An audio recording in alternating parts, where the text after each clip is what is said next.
we gotta try. So why we allow this administration to erode our democracy? This is a democratic society, and therefore every creed and race must find an equal place. Yeah, Victor vibes. If you want to see a better life, yeah, share the light. When the youth them know we gotta try. Victor vibes. If you want to see a better life, yeah, share the light. When the youth them know we gotta try. So I am calling on every youth, I am calling on every citizen. Let us unite and save Trinidad and Tobago. For far too long we have been exploited. For far too long we have been neglected. The time has come where we must stand united in order to save our country. Yes, my brothers and my sisters. Yeah, Victor vibes. If you want to see a better life, yeah, share the light. When the youth them know we gotta try. Victor vibes. If you want to see a better life, yeah, share the light. When the youth them know we gotta try. And let us fight to defend our democracy in this country. Let us stand together. Yeah. The cry from the ghetto, and the way on them like they don't care about somebody now. Victor vibes. If you want to see a better life, yeah, share the light. When the youth them know we gotta try. Victor vibes. If you want to see a better life, yeah, share the light. When the youth them know we gotta try. So why we allow this administration to erode our democracy? This is a democratic society, and therefore every creed and race must find an equal place. Yeah, Victor vibes. If you want to see a better life, yeah, share the light. When the youth them know we gotta try. Victor vibes. If you want to see a better life, yeah, share the light. When the youth them know we gotta try. So I am calling on every youth, I am calling on every citizen. Let us unite and save Trinidad and Tobago. For far too long we have been exploited. For far too long we have been neglected. The time has come where we must stand united in order to save our country. Yes, my brothers and my sisters. Yeah, Victor vibes. If you want to see a better life, yeah, share the light. When the youth them know we gotta try. Victor vibes. If you want to see a better life, yeah, share the light. When the youth them know we gotta try. And let us fight to defend our democracy in this country. Let us stand together. Yeah. The cry from the ghetto, and the way on them like they don't care about somebody now. Victor vibes. If you want to see a better life, yeah, share the light. When the youth them know we gotta try. Victor vibes. If you want to see a better life, yeah, share the light. When the youth them know we gotta try. So why we allow this administration to erode our democracy? This is a democratic society, and therefore every creed and race must find an equal place. Yeah, Victor vibes. If you want to see a better life, yeah, share the light. When the youth them know we gotta try. Victor vibes. If you want to see a better life, yeah, share the light. When the youth them know we gotta try. So I am calling on every youth, I am calling on every citizen. Let us unite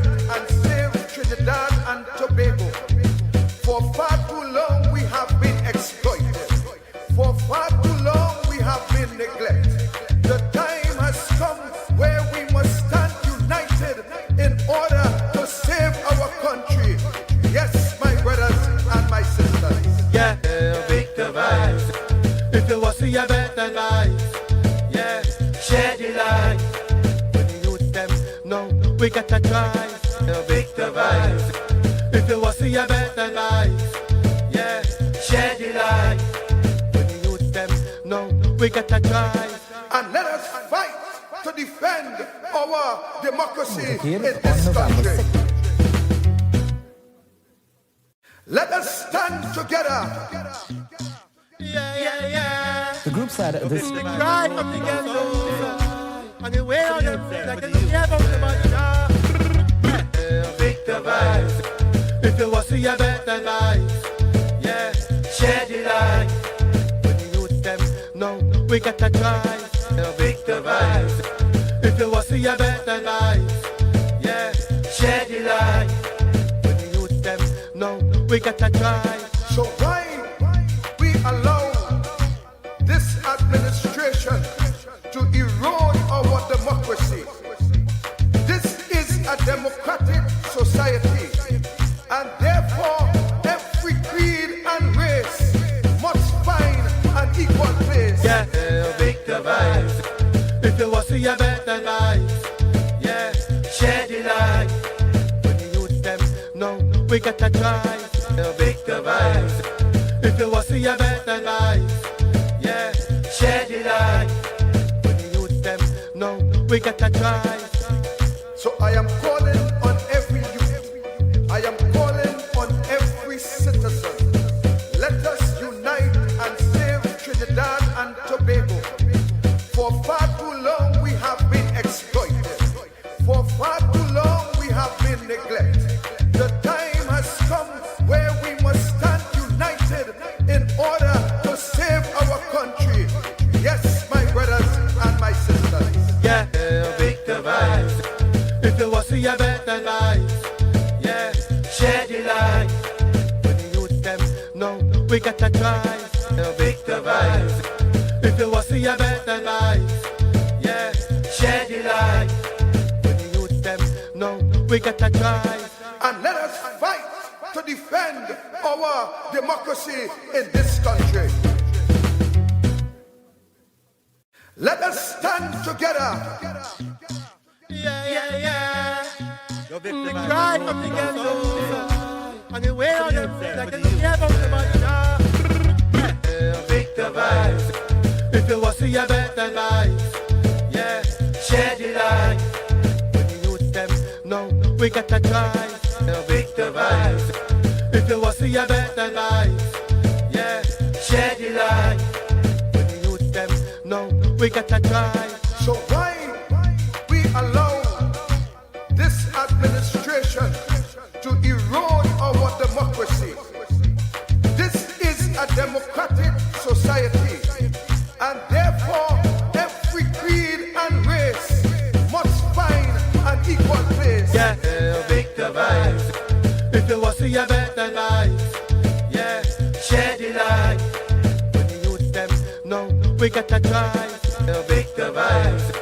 If you want to see a better life, yeah, share the light. When the youth them know, we gotta try. So I am calling on every youth, I am calling on every citizen. Let us unite and save Trinidad and Tobago. For far too long we have been exploited. For far too long we have been neglected. The time has come where we must stand united in order to save our country. Yes, my brothers and my sisters. Yeah, victimize. If you want to see a better life, yeah, share the light. When the youth them know, we gotta try to victimize. If you want to see a better life, yeah, share the light.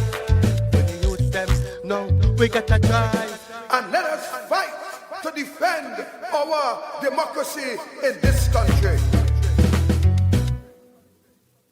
Let us stand together. Yeah. The cry of the ghetto, and the way on them, like they don't care about the money now. Victimize. If you want to see a better life, yeah, share the light. When the youth them know, we gotta try to victimize. If you want to see a better life, yeah, share the light. When we gotta try. So why we allow this administration to erode our democracy? This is a democratic society, and therefore every creed and race must find an equal place. Yeah, Victor vibes. If you want to see a better life, yeah, share the light. When the youth them know we gotta try. Victor vibes. If you want to see a better life, yeah, share the light. When the youth them know we gotta try. So I am calling on every youth. I am calling on every citizen. Let us unite and save Trinidad and Tobago. For far too long we have been exploited. For far too long we have been neglected. The time has come where we must stand united in order to save our country. Yes, my brothers and my sisters. Yeah, Victor vibes. If you want to see a better life, yeah, share the light. When the youth them know we gotta try. Victor vibes. If you want to see a better life, yeah, share the light. When the youth them know we gotta try. And let us fight to defend our democracy in this country. Let us stand together. Yeah. We cry from together. And the way on them.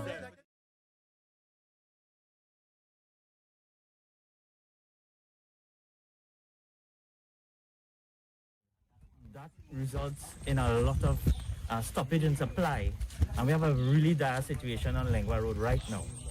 For over 14 days, residents has not had a pipe one supply stemming from a major landslide repair.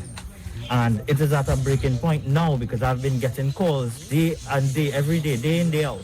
And another resident said emergency responders and essential services are unable to use the roadway, and this is a hazard to the villagers. We have services that need to come into the trace, which is like ambulance and fire trucks, and they're not able to come in. So this is a hazard to the villagers. Garbage truck cannot come in. We had to tote the garbage out on the main road, which is not right. And we had to get up like 4 o'clock in the morning to carry those garbage outside, which is not safe. Chanel Alciran, MCTV News. Well, several efforts to reach the Minister of Works and Transport for comment on this matter proved futile.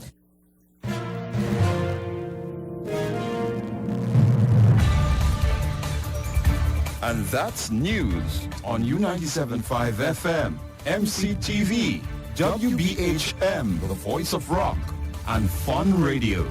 Sponsored by Newsday. Every word, every line, every paragraph depicts a real moment in someone's life. A father, a sister, a mother, a brother.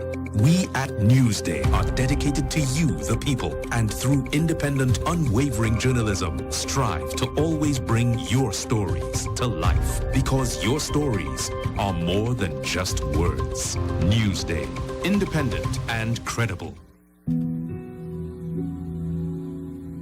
Namaste and Sitaram. As we celebrate Diwali yet again, in this trying and disastrous time the world is faced with due to this COVID-19 pandemic, we must still take the time to give thanks for all that we have been blessed with. As we culminate our fasting day with a day of celebrations and joy, remember those who have suffered great loss in their lives, those who are less fortunate to be in our position, those families who are broken mentally, spiritually, and otherwise, those who face the day ahead with uncertainty.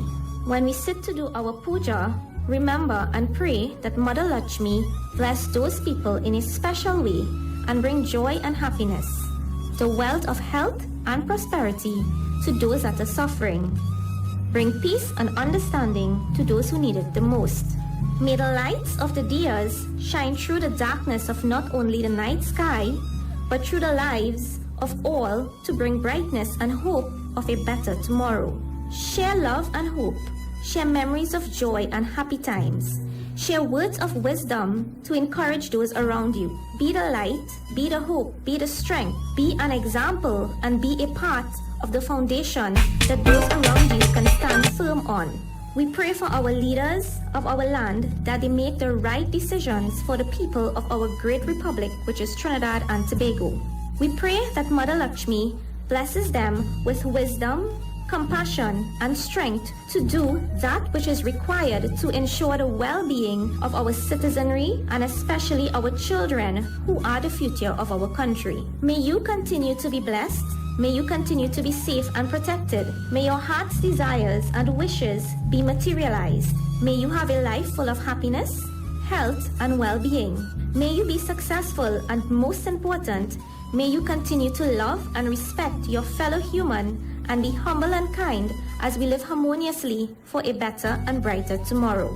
Om Astoma Sadgamya Tamsoma Jyotirgamya Mitroma Amritam Gamya. From ignorance, lead me to truth. From darkness, lead me to light. From death, lead me to immortality.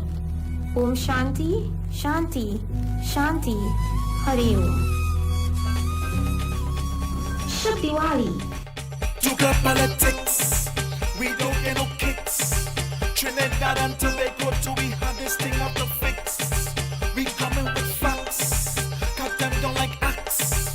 Every kid and race, find and legal places, love to the max. And when we tell them, Anil, Douglas politics, this is Douglas politics, yo. Douglas politics, listen, Douglas politics, yeah. Douglas politics, this is Douglas politics, yeah. Douglas politics, this is Douglas politics. Anil is zero race talk, zero idiotic talk. I deal with facts and information.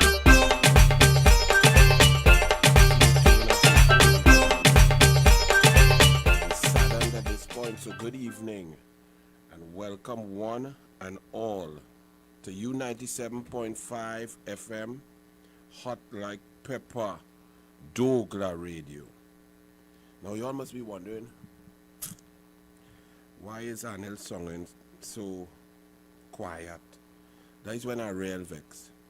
That's when something real, it really impacts me and it worries, and it really worries me to the core, to the absolute core, right? Yes, let them hold right there, so once you can hear me, he will hold as I introduce this topic. This has, you know, we just went through a brilliant, amazing greeting for Diwali.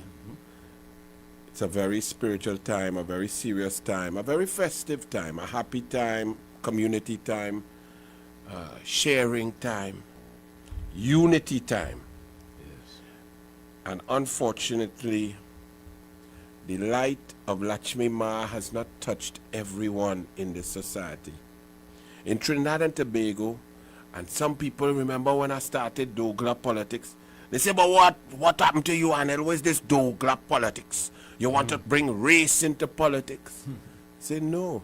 I want to eliminate the race from politics, because being a 50% pure DouglAR, and you all may say that's an oxymoron, but my father is pure Tobagonian African, and my mother is pure East Indian from Malaysia.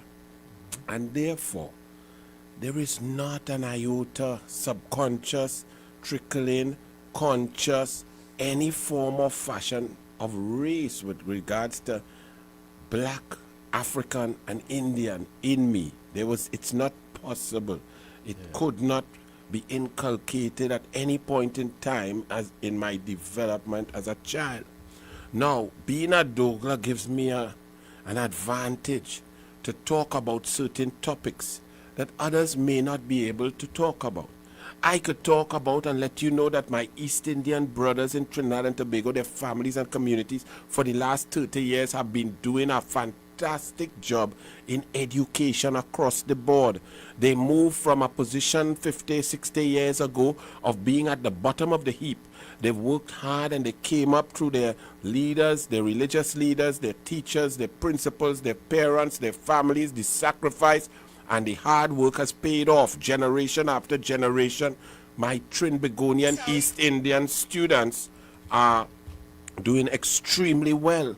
The reverse has happened with my Afro-Trinbagonian students, who were the scholarship winners way back in the 50s, 60s, and 70s.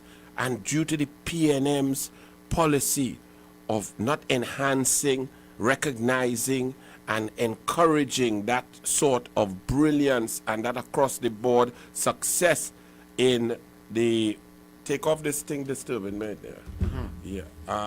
This breaks up the brilliance of the Afro-Trinbagonian. It diminished over the decades, so much so now that whether it's SEA, Cape, across the board, you would see that my Afro children are not doing as well as my Indo children. Tomorrow is Diwali. In Trinidad and Tobago, we are a multicultural society. Hindu people, Muslim people, Jai Rastafari, Orisha, Baptist, everybody celebrates Christmas together. In Trinidad and Tobago, we all celebrate Eid. You don't have to be a Muslim, but you can celebrate with your Muslim brothers, you know, provide zakat, go and get community, feed people and so on, right? You go, you eat, you share, you pray, you feel together and unified. When it's Diwali, it's not just for Hindu community. The Hindu community will take it to the point of fasting and more religious and development, clean up their place, light it up, prepare for a 5-week period for Diwali. But the rest of the country celebrates Diwali also. Well, I have a disturbing story that has bothered me to my DouglAR core here today. I am looking at a picture of a Trinbagonian man, a hard-working man, a union worker, a man who transports our people up and down the corridors of Trinidad and Tobago, a PTSC bus driver who I believe is a Hindu and celebrating Diwali, and he went to work today in the very same colors that he's supposed to. He bought a kurta, and it looks fantastic, dressed up in black, long, brilliant pants, shiny shoes, and a beautiful sky blue kurta, to go to work, to drive his citizens wherever, whatever route he was going, to celebrate and to look regal in the celebration of Diwali. And my people, this driver at the PTSC was instructed by management that he could not work today because of the dress, the clothes, the kurta. Yes, you see, jump in, Cocky.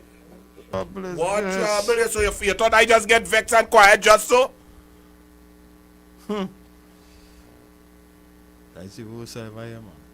That is pure. He was told that he cannot work today because he had on his kurta, looking regal, looking brilliant, resplendent. Yes.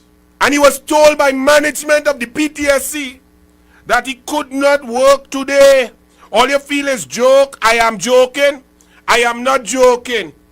I have the patriot, the brother, on the line. So he will tell you the story to see if I don't lie, to see if the DouglAR lie. Because it is a sad day in Trinidad and Tobago.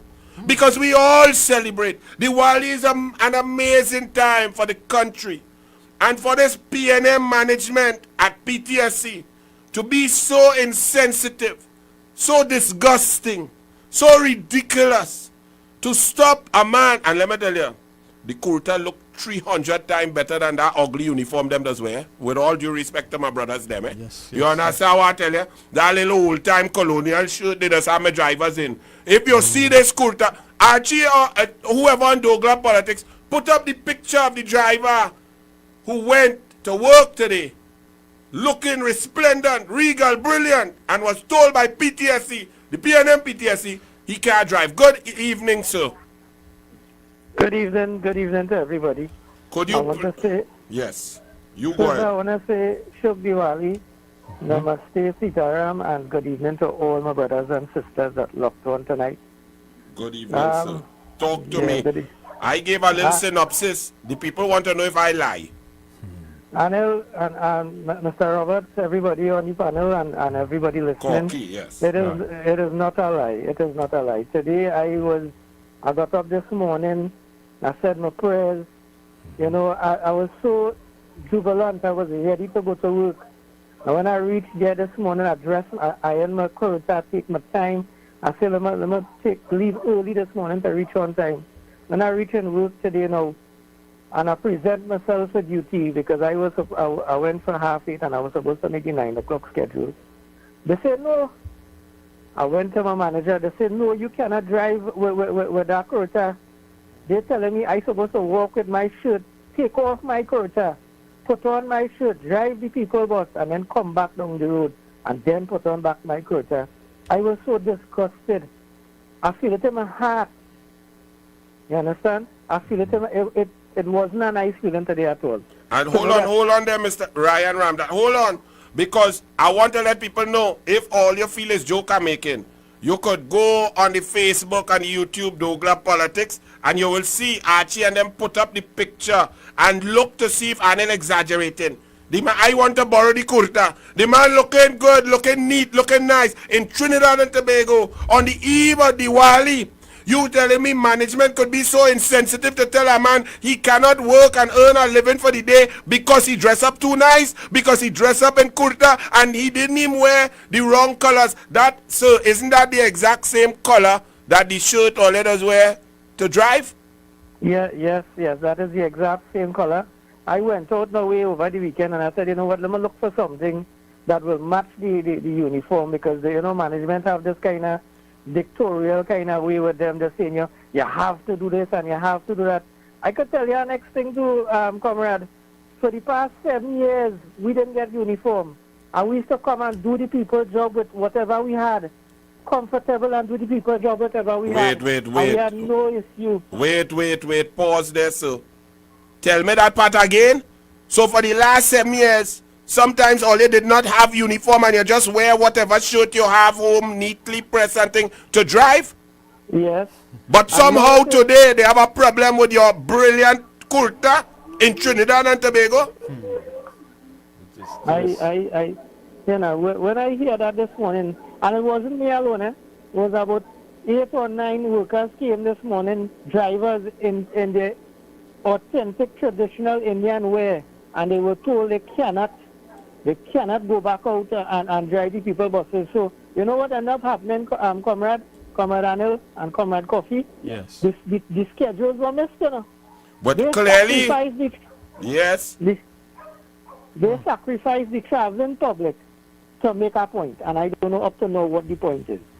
So you are telling me approximately 8 drivers came to work brilliantly attired, which in Trinidad and Tobago, at our national anthem, every creed and race find an equal place, where all of us love to celebrate and respect one another, whether our religions, our ethnicity, where we lime together, we celebrate together, and we respect one another. You are telling me at PTSC, the Government Transport Corporation, that 8 members or drivers who came dressed in celebratory Diwali gear, kurta, were told that they could not drive their buses, and therefore citizens, the schedule of buses was thrown off because of this heartless, ridiculous decision? Yes, that is what I'm saying exactly. And everybody was so upset. Even my African brothers and them were saying, comrade, what we doing about this? Everybody was upset. Because I could tell you something now, comrade. If it is they do us this now, what is going to happen to the Indian arrival, the Emancipation Day, the Eid? What is really happening in this country? I don't know what to say. And I going out to do my duty. I'm going out with all my heart to transport my people, to do what I have to do, to be a patriot to this country. And I couldn't do that today because I was dressed in my traditional Indian way. So who came, what time you arrived to work? I had to work this morning for 8:30. My schedule was at 9 o'clock. I was scheduled to make the express commuter service from San Fernando to Port of Spain. And when you reach there, what happened? You normally are assigned a bus number or something? Yes, correct. So and, when you right. reach and you present yourself for duty, the supervisor would tell you, okay, you have to go and inspect this unit, make sure everything is okay, check out the unit and come back on the queue for your time. So they'll give you some time to go and get yourself there, get yourself in there, get your bus in order, and come back to load on schedule. But when I was told that, I said, but why it is I can't go on the schedule? They said, no, management is saying that we cannot give you, issue you a bus, and if you want to find out something, go to the manager. So I went to the station manager in San Fernando, and the station manager instructed me that he got instructions that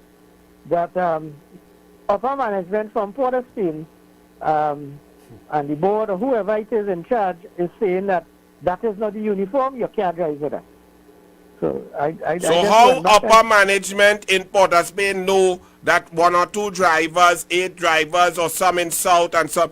So what they are saying was that the upper management, the board of PTSC, issued a directive the day before that across Trinidad and Tobago, no kurta, no Hindu, no Indian ceremonial wear for Diwali was to be worn by bus drivers. Is that what you are saying? They told you about you in South, and they're telling you about our instruction from the board up in the North? What them are binoculars? How them know you have on kurta?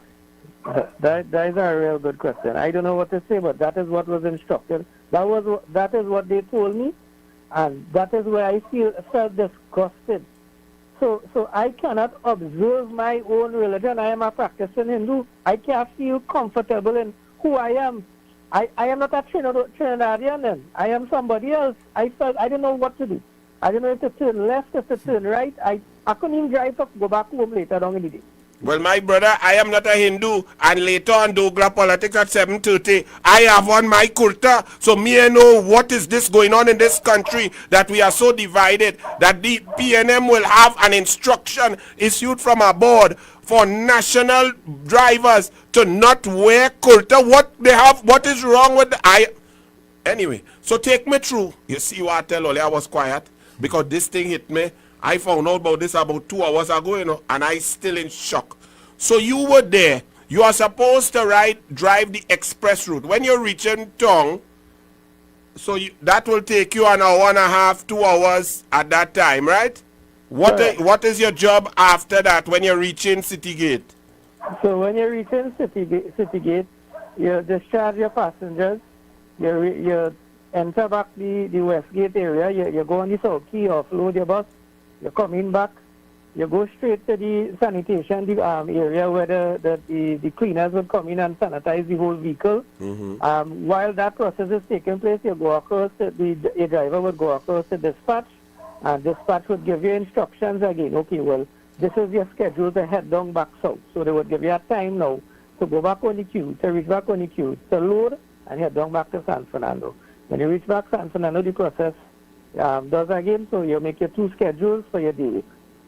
And not to get into all your business, but not you personally, drivers at the PTSC, how are you all paid? Per month, or if you did not do your 2 trips today, do you get less pay or you get the same pay?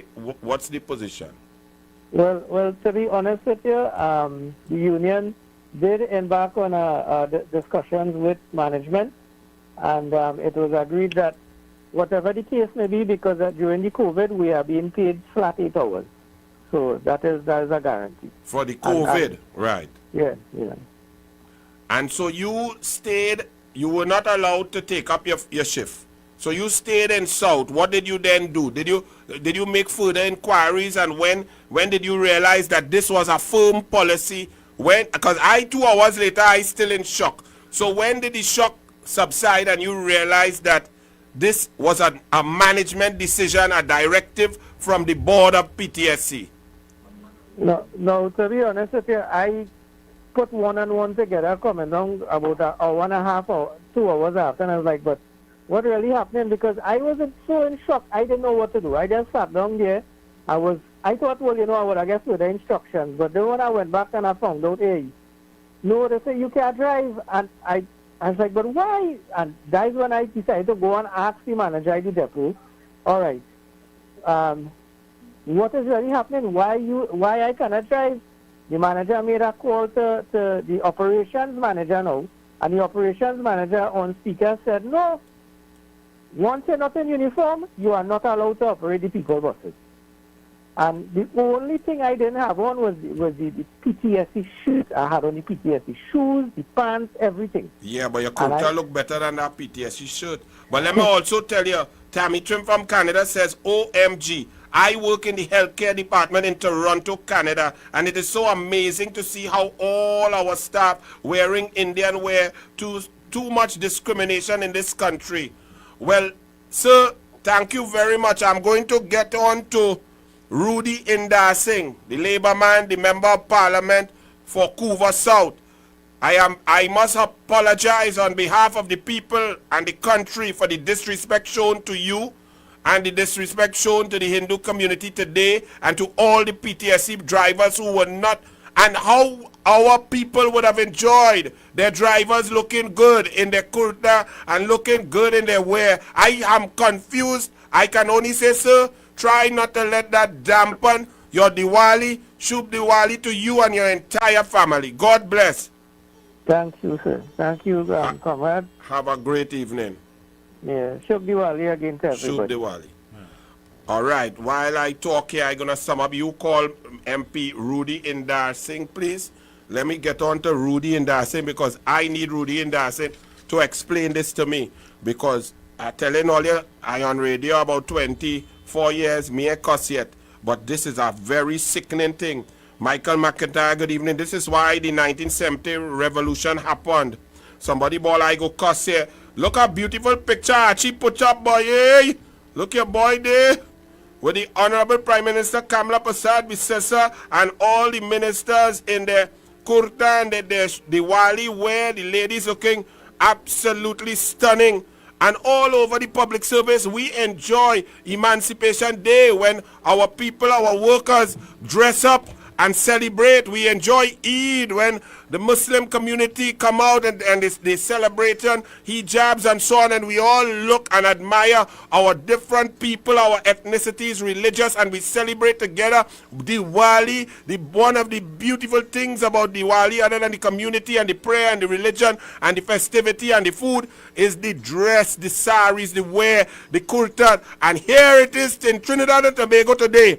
I am so ashamed that the PNM has sent out a policy that drivers working and workers working to drive us on the eve of Diwali were told that they could not drive because they had on their brilliant regal kurta to celebrate Diwali. I think I have on the line the Member of Parliament for Couva South, a man who has fought side by side with the greatest labor union leaders. He himself was a labor union leader, fighting for people, fighting for workers' rights. I am certain that he must be quite perturbed by what took place at PTSC today. Good evening, Member of Parliament for Couva South, the Honorable Rudy Indar Singh. Good evening to you, Anil. Good evening to DouglAR Politics, and Shubh Diwali to you and your entire listening audience on the respective social media platforms and so on in Trinidad and Tobago. I am indeed perturbed. I'm deeply concerned. I am disgusted, and I think that Rohan Sinanan, who I think is a Hindu, and he dubbed himself to be the only honest Indian in the political arena of Trinidad and Tobago, being the line minister for the Public Transport Service Corporation, should launch an immediate investigation into what transpired today at the San Fernando, if I am guided correctly, the San Fernando compound of the Public Transport Service Corporation. Because Trinidad and Tobago is indeed a very plural and diverse society. And I ask the question, or the question has to be asked, who gave this instruction? Who gave this directive? Does Rohan Sinanan have knowledge that this was going to be carried out by the board of directors and the management of PTSC? Mr. Edwin Gooding, the chairman of the board of directors, must come out and clear the air on this particular issue. There is the general manager of PTSC, the operations manager of PTSC. They must indeed come out and say, at PTSC, do they have a written policy, a guideline as it relates to the observances of national holidays and festivals on the compounds of whether it is in San Fernando, Port of Spain, Sandy Grande, Scarborough, you name it.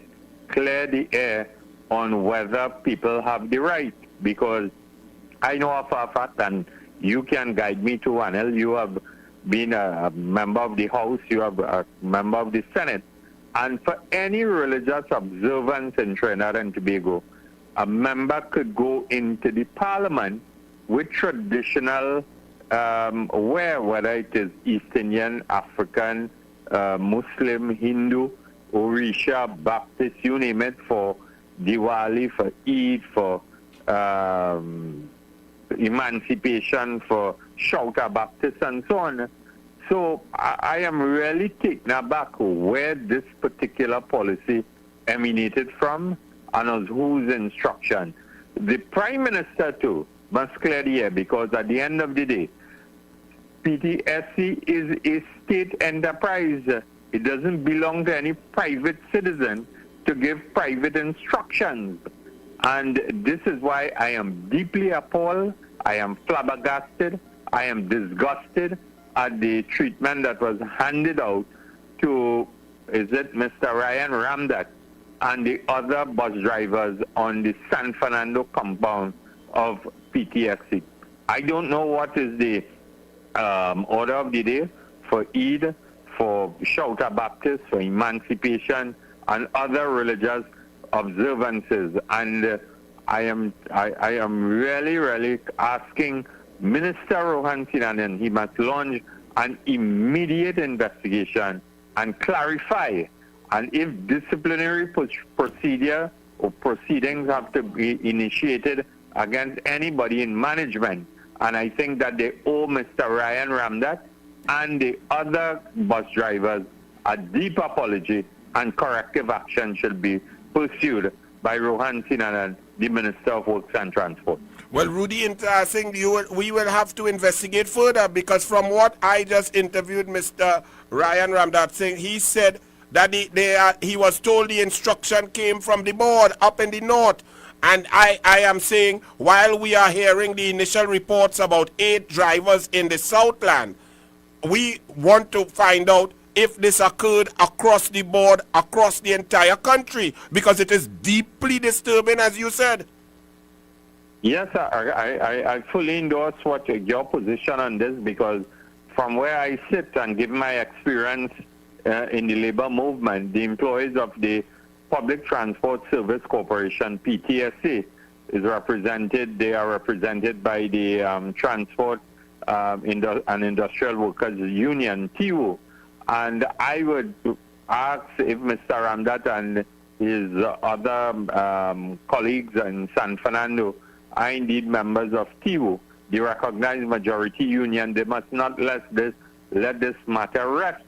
And as I said, pursue this through the union and all avenues through this platform and other forms of social activism to ensure that the rights of citizens are not trampled upon because somebody gets up and decide that you mustn't wear a kurta, you mustn't wear a hijab, You mustn't wear a turban or some form of traditional attire. And our Constitution guarantees rights and so on.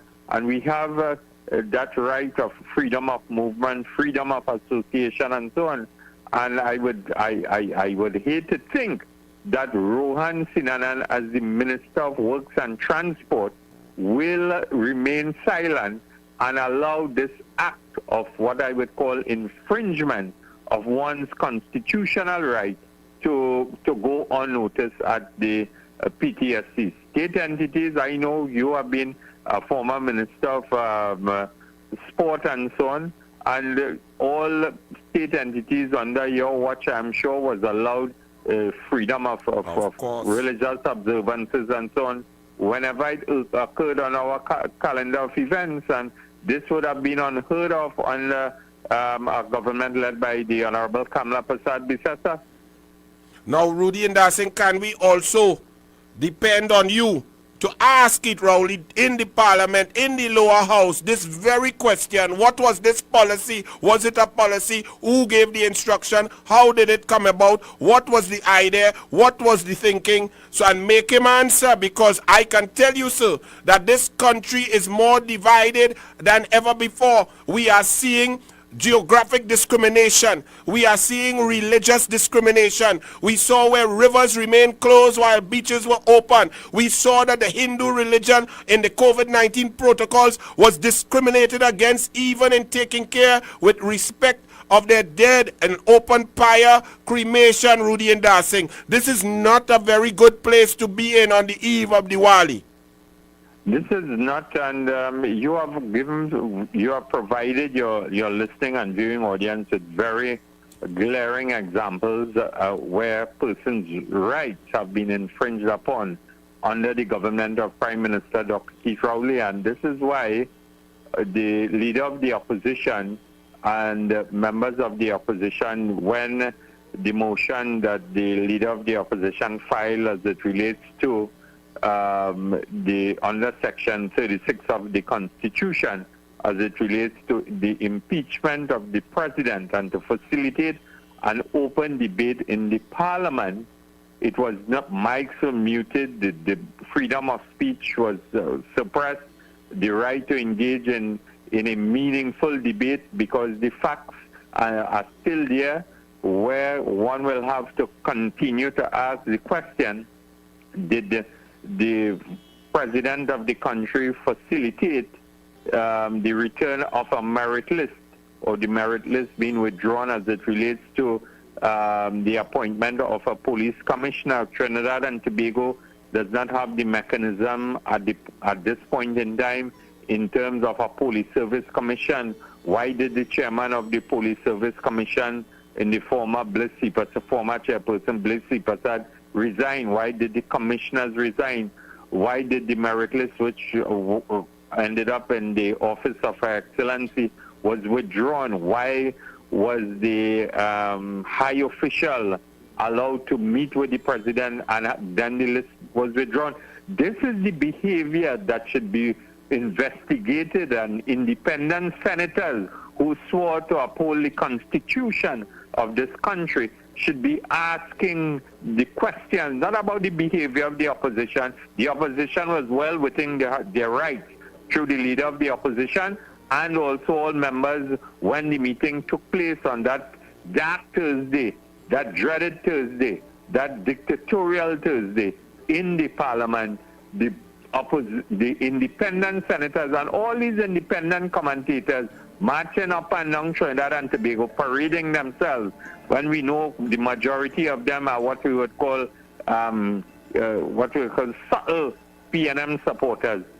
They will not hold the Prime Minister to account. They will not hold the commissioners of the Police Service Commission to account. They will not want to know who was the high official that maneuvered and manipulated the withdrawal of the merit list as it relates to the appointment of a police commissioner.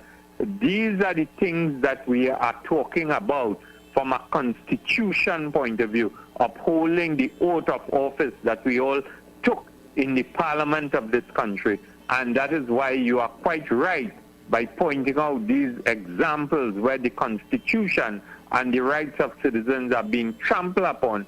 And if allowed to go unchecked, the dark days will continue under Prime Minister Dr. Keith Rowley and the People's National Movement. Rudy Indarsingh, Member of Parliament for Couva South, please give my audience your Diwali greetings for tomorrow.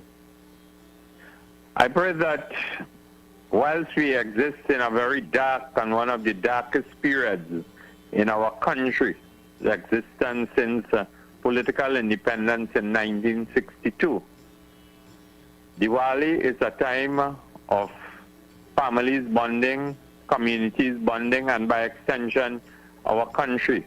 Because Diwali will not only be celebrated by our Hindu brothers and sisters, but it will be celebrated by all and sundry throughout the length and breadth of Trinidad and Tobago. And let that diya that you will light tomorrow, and let that diya that you will light with members of your family and in your respective communities, let the light shine upon each and every one of us so that we can all ensure that the light that we want to see in every nook and cranny of this country continues to illuminate a pathway for our continued growth and development as individuals, as families, as brothers and sisters in Trinidad and Tobago, and for a better place for all of us to continue to exist. Shubh Diwali to Trinidad and Tobago. Shubh Diwali to you, Member of Parliament, Couva South, the Honorable Rudy Indarsingh. Thank you very much, and to your entire family, have a holy Diwali tomorrow. God bless. Thank you very much. Keep up the struggle. Thank you, my brother, and that's Comrade Rudy Indarsingh. And when we're going to go for a short break, when we come back, we're going to come with your calls on the live. We're seeing the PNM will take, the Prime Minister will take himself out. Good evening. Sharon Bisesa Bedesi says, Shubh Diwali, everyone. Wayne Bossier, Louis Sukdale said, this is so sad. What next? Ross Johan says, it ain't have any land on PTSC compound.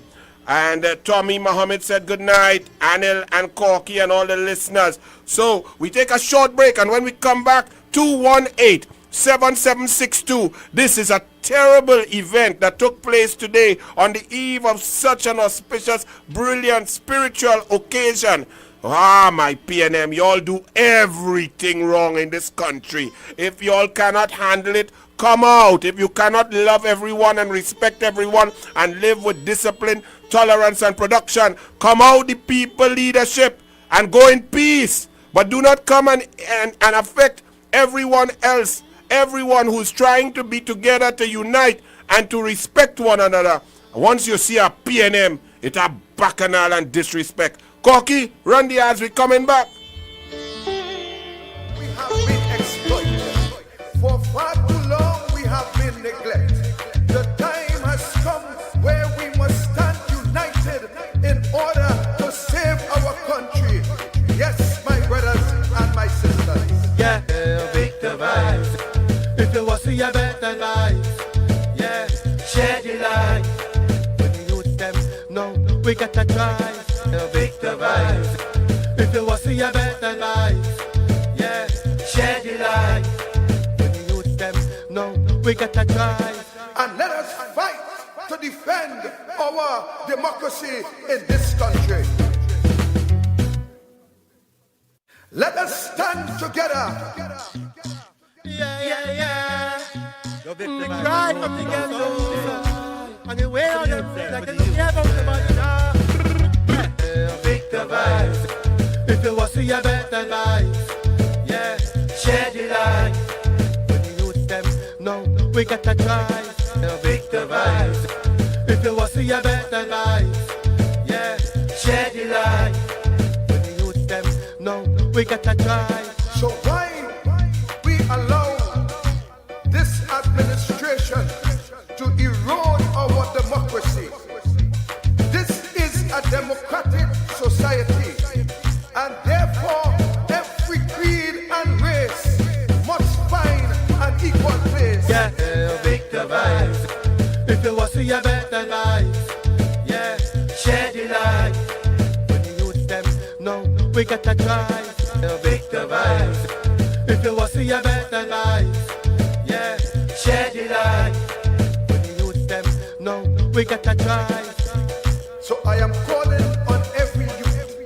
I am calling on every citizen. Let us unite and save Trinidad and Tobago. For far too long we have been exploited. For far too long we have been neglected. The time has come where we must stand united in order to save our country. Yes, my brothers and my sisters. Yeah, Victor vibes. If you want to see a better life, yeah, share the light. When the youth them, no, we gotta try. Victor vibes. If you want to see a better life. And welcome back in DouglAR Radio, U97.5 FM, hot like pepper. Shub Diwali from Fresh Street Market, TT. They're up there at number 3, Andrew Lane, Mousica, off the highway. You could see them just as you pass Price Smart.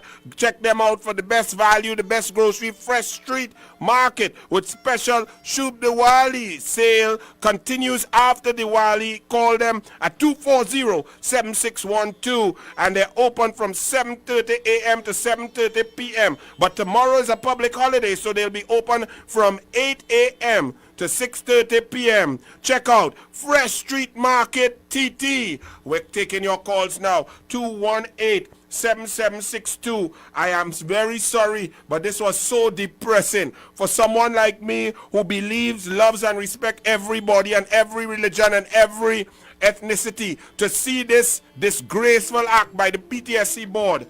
I just can't even understand it. Good evening.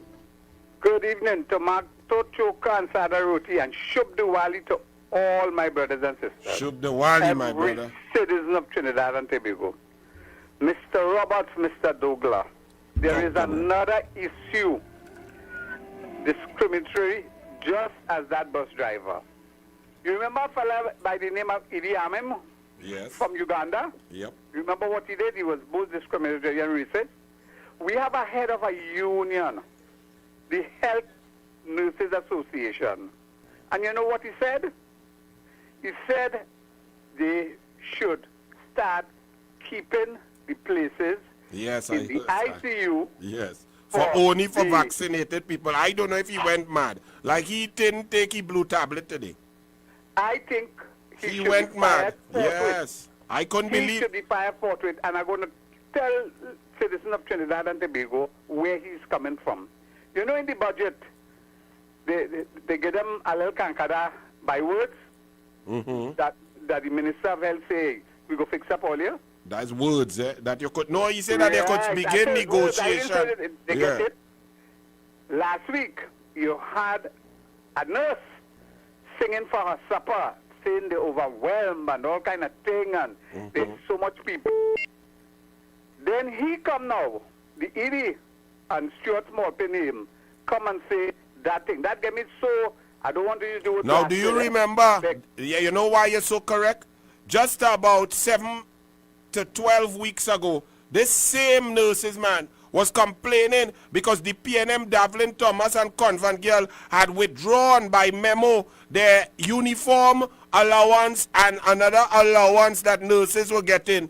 Now all of a sudden he come out with this ridiculous suggestion. I don't know where he got that. If he feel he was in East Germany or he was in Germany back in 1929 to 33, because to come and say that the ICU must only be... Do you hear how insane? I can't even say it, you know, my brother. That man said, for y'all who didn't read it, he said that the ICU must only be left for those who are vaccinated, you know. That man, Hannah, Corky, you can't believe, I can't believe, I thought I read the wrong thing. I read over the article 5 times. But listen to me. I want to know if unvaccinated people don't pay taxes for he to get, he pays, as you say. But he had to be a madman. You talking about sick people? He coming to say, if you sick and you're going and dead, let you dead because you ain't take a vaccine. Right, that is where I'm going. Now, if that was his word, imagine how we just treat those unvaccinated patients who come in the hospital. He just number them to dead. But this is... You understand? Yes. So, Davlin Thomas and the Minister of Health had to rotate him out of the system because you No, can't but he is send- following Davlin Thomas and Rowley's and Convent Girl position because they have been pushing this head that somehow vaccinated people are superior and supreme and unvaccinated are at risk. Let me tell you something. They dropped the number first. They said in the ICU 8 days ago, 98% was unvaccinated. Then 3 days ago, it was 90%. So it went up. So 10% of the people in the ICU were actually fully vaccinated. Our lady lost she husband and she son fully vaccinated. The lady who gave Rowley the COVID-19 Gatorade, she was fully vaccinated. The minister in the office of the prime minister, the one who don't know nothing about in Tobago Day, she was fully vaccinated. What are we talking about? This kind of nonsense that this vaccination is not 100%. And let me put it this way. Right now, my brother, I put it to you that with the opening of the bars and full dining service, I think I passed through the avenue yesterday. And my brother, in a certain pub there, it had people sitting chock-a-block, and them, let me tell you, the vaccinated, when they go out and lime like that, they can contract the COVID and bring it back. They are actually a threat to the unvaccinated, but they're trying to tell you is a different form and a different fashion. This whole system is madness, and that man who is the head of the nurses, I don't know if he had to be the main nurse in St. Anne's and he take the medicine that the mad people take. But we have to get him out of the system because it's frightening to send a patient inside there with the nurses, and he as the head. Is he going to give them the due care and attention that is guaranteed once we go into a public health institution? You are absolutely he has put it. He said to hell with all you unvaccinated. We are taking care of all you. That is the same as if you saying back in the 40s and the 50s in Mississippi, when them nurses and doctors in white USA would see a African American, a black man coming in, they will give them bad service. They will have to go at the back of the line. That is pure discrimination. Inquiry immediately. You see that stupidness that Idi Amin Stewart, what they call him, Idi Amin Stewart, is Stewart in him, has to go, must go. I agree with you, my brother. That is a very serious point. How you go tell, you in charge of all the nurses, people sick, people need ICU, and you come out in public and say they should save the ICU spots that the PNM don't even have. They spent $28 billion, but they didn't buy 100 extra ventilators. They didn't create 200 more ICU beds. They leave we all there to suffer and dead while they rent out Al Rawi building, but Tower D empty. Go in Tower D, that Manning bill, that the PNM bill, it empty. Mosquito and all don't even have food to eat inside of it. It's so empty. 218-7762. I couldn't believe that man say that, cocky. So what about people? How do he know if somebody have natural immunity? Because over 150, 200,000 people over the last year would have had COVID-19. Some would have been asymptomatic. 80% of the people who have it don't show no symptoms. But the body that God created, that the Almighty produced, creates an immunity system. And when you have natural immunity, all the science is showing that natural immunity is as good, if not better, than vaccination immunity. So how this nurse man who's saying let the people who are unvaccinated dead and put vaccinated in the ICU, how he know if somebody had natural immunity? He had to be a madman. Hello, good evening. Mr. Anil Roberts, a blessed night to you. Good night, sir. Happy Diwali to the whole wide world. 218-7762. And you see, Mr. Anil, two religions that he wanted to destroy. The way of life, which is the Hindu preach to all the nature things, and the Baptist. When the Baptists, they couldn't build a school and they couldn't go to the rivers to baptize, they are asking just as the Hindus. The Baptists, the Hindus that they wanted to destroy in this country. You see, from 1 BC, the colonial system started. And when you see they take 39 books, to write the First Testament, which is the Old Testament. And then they take 27 books to make the New Testament. And this is why they keep race in as an issue. But the people, we are one flesh, and we have to stand up around the world to take what is wrong and make it right. The truth must rise. As Diwali, the light shall conquer darkness, and victory with peace and love for each and every single citizen of the world. We must be our brothers and sisters keepers. And we must not let people in high places, the mafia people, make us, the grassroots people, hate one another. We must stand up for honesty. And let us be our brothers and sisters. Have a blessed and happy Diwali and a bright and prosperous New Year to one and all. Thank you, my brother Shub Diwali. And what you said is so correct. Every time Trinidad and Tobago made steps forward, it was through unity. 1922, African National Congress, East Indian National Association, bringing politics, bringing representation through the Legislative Council under the colonial rule. Whenever we remove the PNM, it's when there's total unity. Indian, African, Hindu, Muslim, Orisha, Baptist, Rastafari, Catholic, everybody comes together to make a better Trinidad and Tobago. Keith Rowley, I am very sorry to say it's very sad that a man could be so low to divide a country so deeply. When you attack one religion, whether it is in your mind through politics or whatever weakness or small-mindedness you have, when you can impact a religion on their respect for their dead family members and giving them and believing and humbugging how they send their family members off into the next realm. The Hindu believes that the open pyre is very sacred, that you have to separate the body from the spirit so that you can move on happily, positively. And for this government to, without any science, without any policy, deny Hindu, especially people who are poorer, the opportunity to see about the dead in the correct manner with respect and honor is horrendous. And today this story rattled me.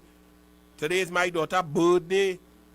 I saying she's so lucky and blessed that her birthday come on the eve of Diwali, and tomorrow she will have another cake during Diwali and light there. So she have a birthday celebration and Diwali. And then I hear this story about this discrimination at PTSC under the PNM. Hello, good evening. Hello, Anil. Yes. Senator, I'm calling you from overseas, from Miami. And this is in regard to Southern Command that your Minister of National Security came up here for and stayed 6 days. Are you hearing me? Perfectly. Go ahead, we're listening. Okay. The 6 days was unnecessary. It was just a ceremony. Southern Command is in Coral Gables, Florida. And there was a change from a naval officer to an Army 4-star general.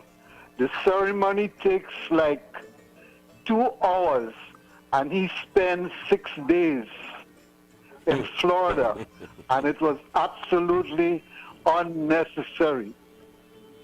Thank you, my brother. I do not know how much it costs the taxpayers, but it could be exorbitant. It is exorbitant because as a minister, you are privileged and honored to travel business class, stay in the best hotels, plus you get a $300 US per diem and so on. So it would have been $1,500 US per diem plus meals and allowances, which would have been another $200 US by 5. That's $1,000. That's $2,500 US plus the hotel, which would have been about $600 to $800 US by 5, $4,000. So overall, about $7,000 US wasted. Okay, this ceremony probably lasted 2 hours. It was changing from one 4-star general to another 4-star general. He could have done it in a single day. And gone back. But apparently he went Christmas shopping. Well, I thank you, my brother. I glad they have US, because all across Trinidad and Tobago, parents cannot even get US dollars to pay their tuition, to pay for their children out there at university, to pay their rent for the children out there who are studying to be doctors, lawyers, business, MBA, undergrad. We cannot even get US. The US crunch, the foreign exchange crunch under this bag of incompetence under Keith Rowley is unbearable. And now we are seeing discrimination across the board. What in God's name would a Kurta do you? When all of our citizens, we enjoy looking at every festival to see people in their best, in their regal wear. We love to see it in the offices, in wherever we go, in the groceries. We happy. If it is Emancipation Day, we love to see dashiki. We love to see the ladies with the head wrap and the African regal queen outfits. We like to see our saris coming out in Diwali and the men in the kurta. It is a part of Trinidad and Tobago, and just so the PTSC under the PNM discriminate against drivers and tell them 8 of them in South that they cannot work because they have on their kurta and their Hindu wear, when we are hearing from the drivers that for the last 7 years they sometimes had no uniform and they would have to wear their normal shirt because they didn't have the correct uniform because PTSC did not give them and they did not get allocated. Yet all of a sudden, on the eve of Diwali, we see a decision that can only be described as discriminatory, divisive, and disrespectful. 218-7762. And Dennis Samuel says that the head of the Nurse Association had to step down. He says he's a madman. Rajendra Maraj. Detroit in the house. Gopal Singh Trini, good evening. Errol Gopal, how are you going? Premdas Ramlagan and Nadia Mohammed, good evening. Diane Jagannath says, Happy Diwali to all. Beulah Lotan, hello. Tony Beaton. Angela Daria says the vaccinated is also a threat to the vaccine. Of course, all are we is a threat. All are we have to work together, vaccinated and vaccinated. There should be no division. But the incompetence about this COVID-19 fight from the PNM knows no bounds. They bungled the COVID-19 from the beginning to the end. Hello, good evening. All right, 218-7762. Khalidine Passad, good evening.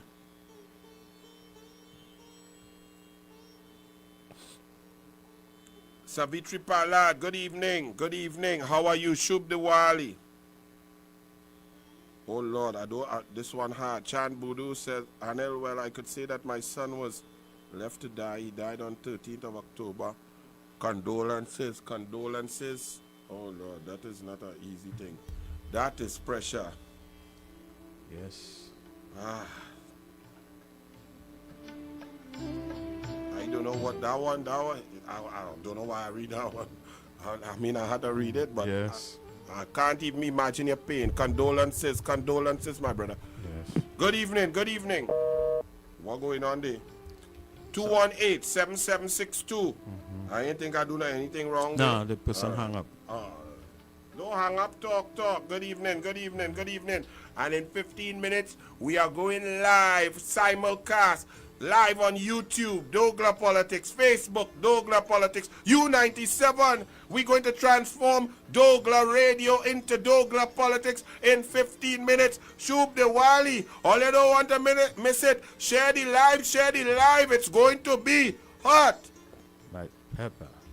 Hello. Hey, say that it's going to be hot. Like pepper. Good evening, good evening. Good evening. Good evening. Good evening. This is Anil. Yes.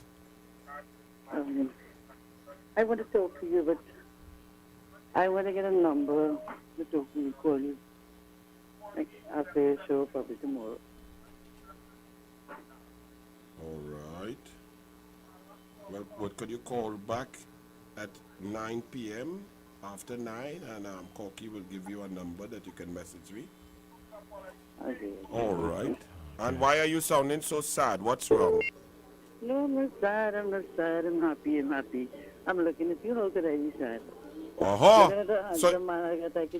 all that mama got taking basket, you know, girl. Look, you make me smile on Diwali. Right, I'm happy that you think. Wait, what's our number? You could message us on 748-5969. 748-5969. And have a great evening and Shub Diwali. 218-7762. 218. We take one more call, then take a short break. Hello, good evening. What?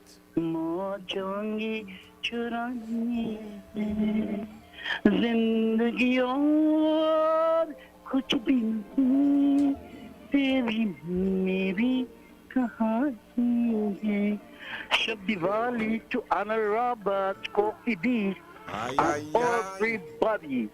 Well Diwali, let the light glow, let it shine. One thing, no man, or as I grew, cause stop is a light. Wow. Right, so as we move Blessings. along, remember there was a police woman who had a problem, a Muslim woman, with a hijab, and they passed very fast for the woman, the police woman, to wear she hijab on duty. Thank you. These are the things we have Yes, to but look these at. are the things that we need, and that's how we live, because we are multicultural. Thank you, and brilliant singing. Shub Diwali. Juliet Pierre Trotman from Connecticut State says good evening. Hello, Trinidad and Tobago from Ontario, Canada. Rich and Joy. God Mills. Good evening. We're going to take a short break, and then we'll come back with your calls. Take the number, save the number, 218-7762. Short break, and I'm going to Royal Castle to get the veggie burger. Shub Diwali. Diwali is in the air, and with it comes festivities and fasting. Luckily, my family and I can enjoy a nice, tasty veggie burger thanks to Royal Castle. Whether it's lunch or dinner, the Royal Castle veggie burger is great on its own or in a combo with a side and a 16-ounce drink. And it's healthy too. A nutritious patty made with oats, lentils, chana, potatoes, and carrots. Inside, a soft bun with tomatoes and lettuce. So for this season of lights, try the tasty and healthy veggie burger. Shub Diwali from Royal Castle. U975 Hot Like Pepper Multicultural Radio and Multicultural Television MCTV, bringing you back where you belong. Part of the Rhythms Communications Network. To advertise with us, call 218-7820.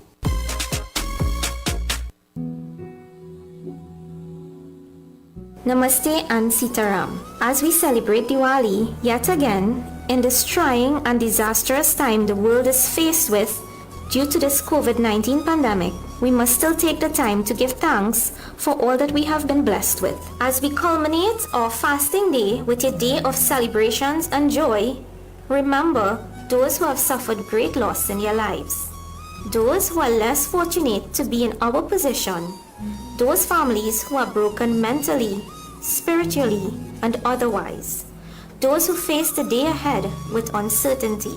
When we sit to do our puja, remember and pray that Mother Lakshmi bless those people in a special way and bring joy and happiness, the wealth of health and prosperity to those that are suffering, bring peace and understanding to those who need it the most. May the lights of the diyas shine through the darkness of not only the night sky, but through the lives of all to bring brightness and hope of a better tomorrow. Share love and hope. Share memories of joy and happy times. Share words of wisdom to encourage those around you. Be the light, be the hope, be the strength, be an example, and be a part of the foundation that those around you can stand firm on. We pray for our leaders of our land that they make the right decisions for the people of our great republic, which is Trinidad and Tobago. We pray that Mother Lakshmi blesses them with wisdom, compassion, and strength to do that which is required to ensure the well-being of our citizenry and especially our children who are the future of our country. May you continue to be blessed. May you continue to be safe and protected. May your heart's desires and wishes be materialized. May you have a life full of happiness, health, and well-being. May you be successful, and most important, may you continue to love and respect your fellow human and be humble and kind as we live harmoniously for a better and brighter tomorrow. Om Astoma Sadgamya Tamsoma Jyotirgamya Mitroma Amritam Gamya. From ignorance, lead me to truth. From darkness, lead me to light. From death, lead me to immortality. Om Shanti, Shanti, Shanti, Hari Om. Shubh Diwali. From the Directorship of Rhythms Communications Network, Mr. Balkaran Gayapasad, Managing Director, and Ms. Amira Rahim, Director of Operations.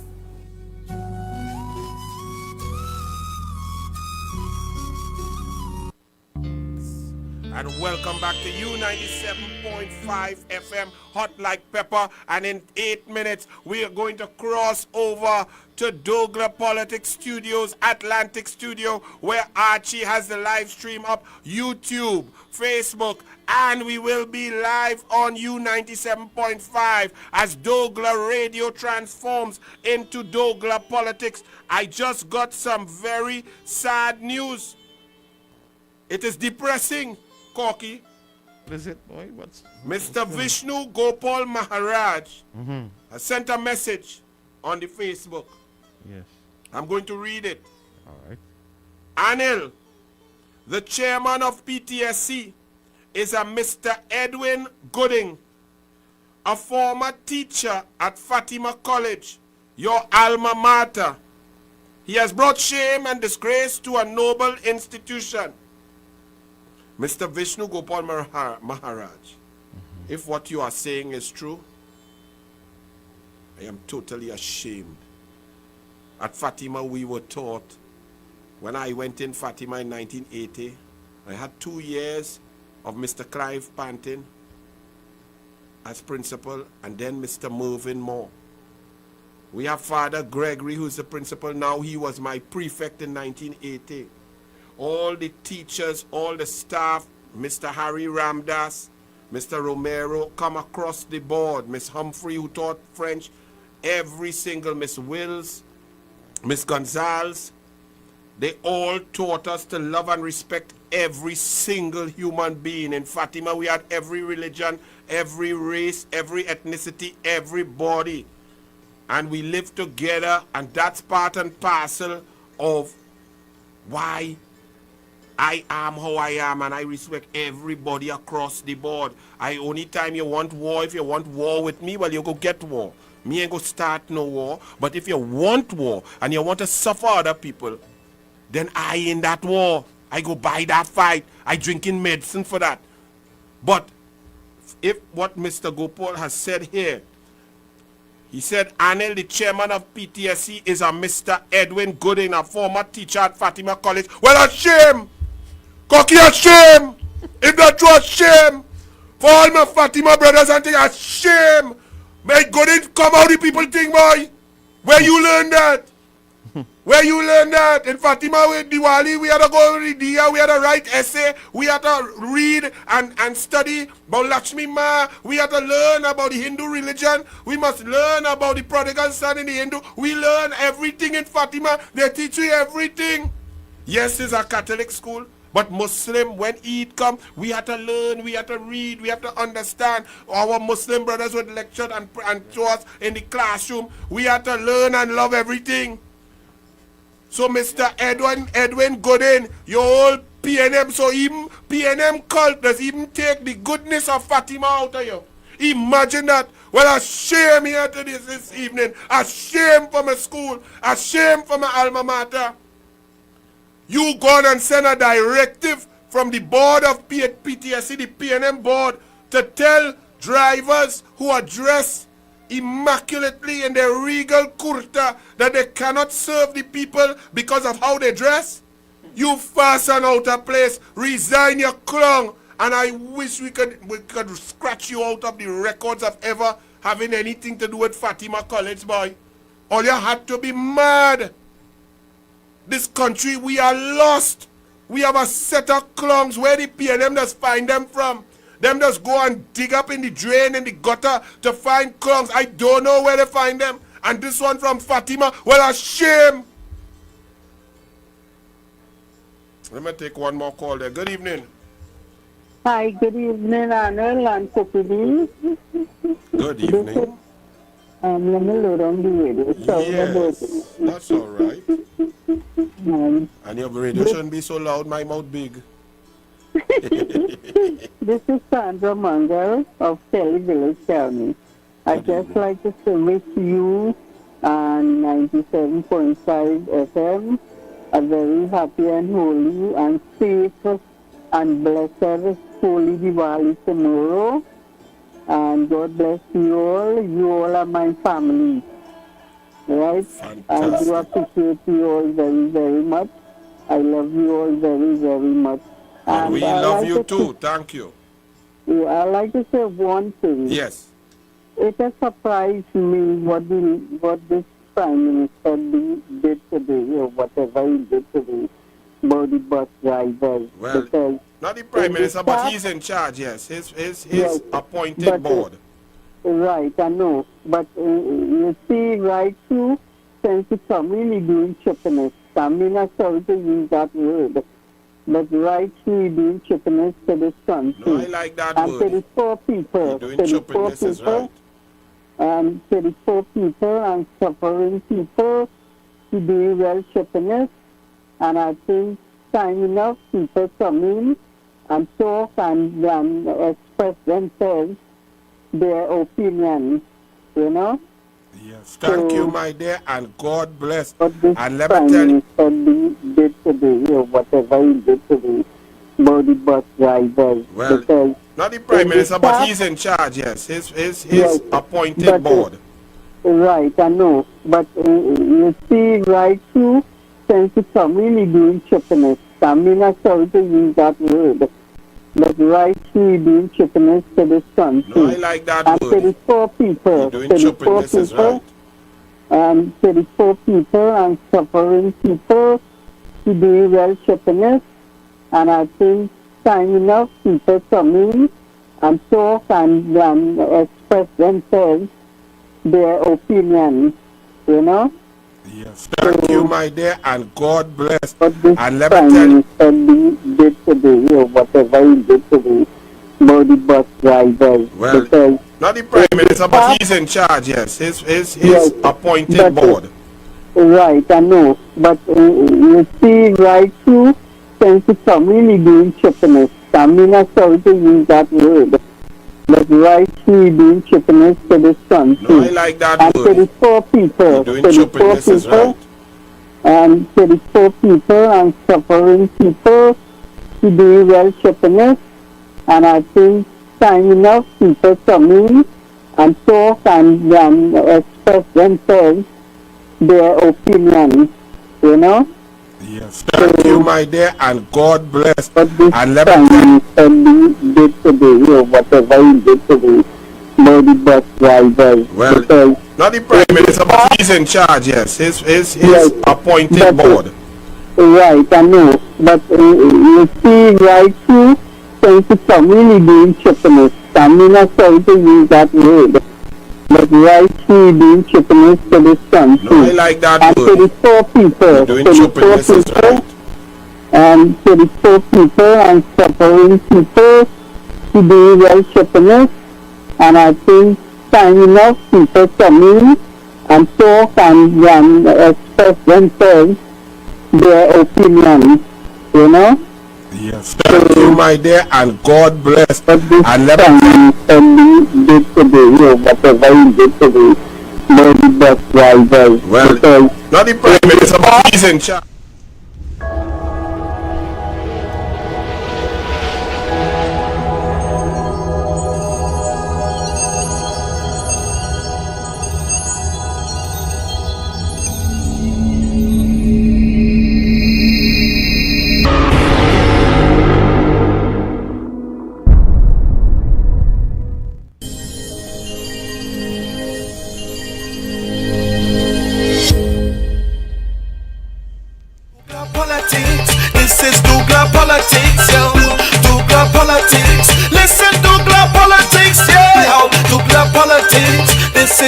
DouglAR politics, yeah. Oh, DouglAR politics. This is DouglAR politics. DouglAR politics. This is DouglAR politics, yo.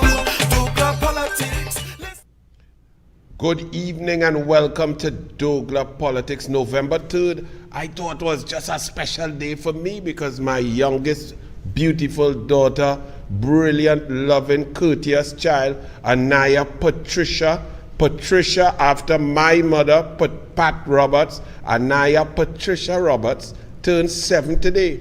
Happy birthday, my beloved daughter. Your father loves you with all his heart. Happy birthday. But I thought it's just Anaya. And you see she lying there, she walking, she go take over from daddy. Look, Uncle Archie walking hard in there too.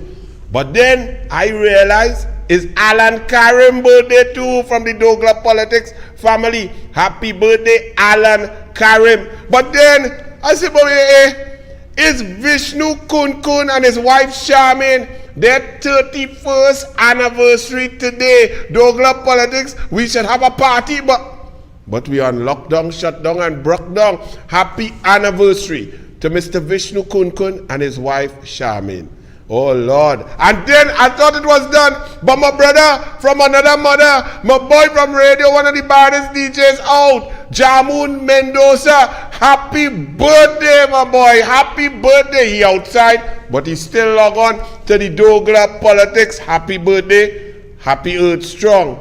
And then more celebration because tomorrow is Shub Diwali. Shub Diwali to the Hindu community, to all of Trinidad and Tobago. May the light of Lakshmi Ma shed a bright light over Trinidad and Tobago. We have never needed it more than right now. So all of your prayers, all of your celebrations, may all of you enjoy your Diwali celebration. Be safe. And this little cutie can say it better than me. So Shub Diwali, let this little young lady Amelia tell you all Shub Diwali. Let me hear it. Run it, Archie. Ashapoma Sargamaya Samasoma Jyotirgamaya Metyurama Amritam Gamaya Shanti Shanti Shanti Om Shanti Om Shanti Om Shanti Om. I can say that is not the cutest, sweetest Shub Diwali to each and every one of you, to all of Trinidad and Tobago. DouglAR Politics, let's get cracking. I see they have a picture here with Keith Scotland. If you could zoom in, Archie, I've given you a walk one time, and the mayor doing some plank. It looked like the PNM had an exercise kind of, me know what. But Keith Scotland, I must say, your plank position, you are expert, Keith Scotland. Mayor, that kind of angle, you're chinksing, you're cheating, your arms are a little weak. But look at Keith Scotland, how brilliant, absolute perfection, technique. That's Keith Scotland, the smaller one in the back there. But Keith Scotland, you have such excellent form. Well, in lieu of being the Attorney General of the Republic of Trinidad and Tobago, you could always be the personal trainer of the PNM cabinet. Yeah, you ain't bound to be Attorney General. You have a dunce like Al Rawi on top of you. Better go and train somebody to be strong. Where's the Keith Scotland? UE students hold musical fundraiser for tuition fees. Elections have consequences. Learn it, understand it, stop the nonsense. Stop voting just because you feel your parents vote so, or you had to vote so, or you think it had division with race. DouglAR don't have no race. Politics should have no race. Politics is about policy, about things that impact your life. Elections have consequences. You want to know why? Hear this. Newsday, Section A, Tuesday, November 2nd, page 21. UE students hold musical fundraiser for tuition fees. Mendez, a lifelong Maraval resident from Maraval, Colmimbat, PNM, from Maraval. He said the mediation fee is beneficial to TNT. Funding their higher education was a concern for students even before COVID-19. Now with the pandemic restricting the ways money can be earned, postgraduate students Corey Mendez and Anton Williams have teamed up to raise funds for their postgraduate studies at UWI. Well, I applaud this, but next time, vote Kamala, everybody, because this would not be necessary. Under Kamala and Fazal Karim, $800 million to gate postgraduate, PhD, right up, tech voc across the board, because Kamala, Fazal Karim, the UNC, emphasize education. So this initiative would not have been necessary. While it's laudable, next time elections have consequences. You love education, you want to reach as far as you can, and you believe that the government should support your hard work and efforts with your money that comes out of your land, your oil, your gas. Vote Kamala. Road repair outside Cascadia to be done in 3 weeks. While the MP out there in COP26, hear him like he didn't even go and listen to your own Prime Minister, what he was doing, negotiating deal with BP and so on, where he was. All you do Rowley that, the whole world like they protest against Rowley, but the media, all you print no picture, all you showing us, telling us about his speech, 6 minutes and 22 seconds of total dishonesty. Still no relief for Beetham residents plagued by sewage. Now, if that does not tell you what the PNM thinks about you, the people, the Beetham PNM never went any other way. Loyalty, heart and soul, passion for the PNM. Yet for the last 7 weeks, sewage pouring out and stinking up the entire place, and the PNM cannot jump to it and get that fixed quickly. If that was in Westmoreland or Goodwood Park, in 2 hours, that fixed. So all you know what it's about. You must not give your vote to anybody. If you're in Separia, if you're in Faizabad, if you're in Naparima, if you're in Princestown, do not just give your vote to the UNC. Give your vote because you believe in Kamala Persad-Bissessar. You know that she loves single mothers, poor people, children, hospitals. She wants to serve the people. She tells her MPs stay there and see everyone. She has a heart and soul for people. Vote for her because of that. Vote for the MPs because they believe in what she believes in. Don't just vote because we is UNC.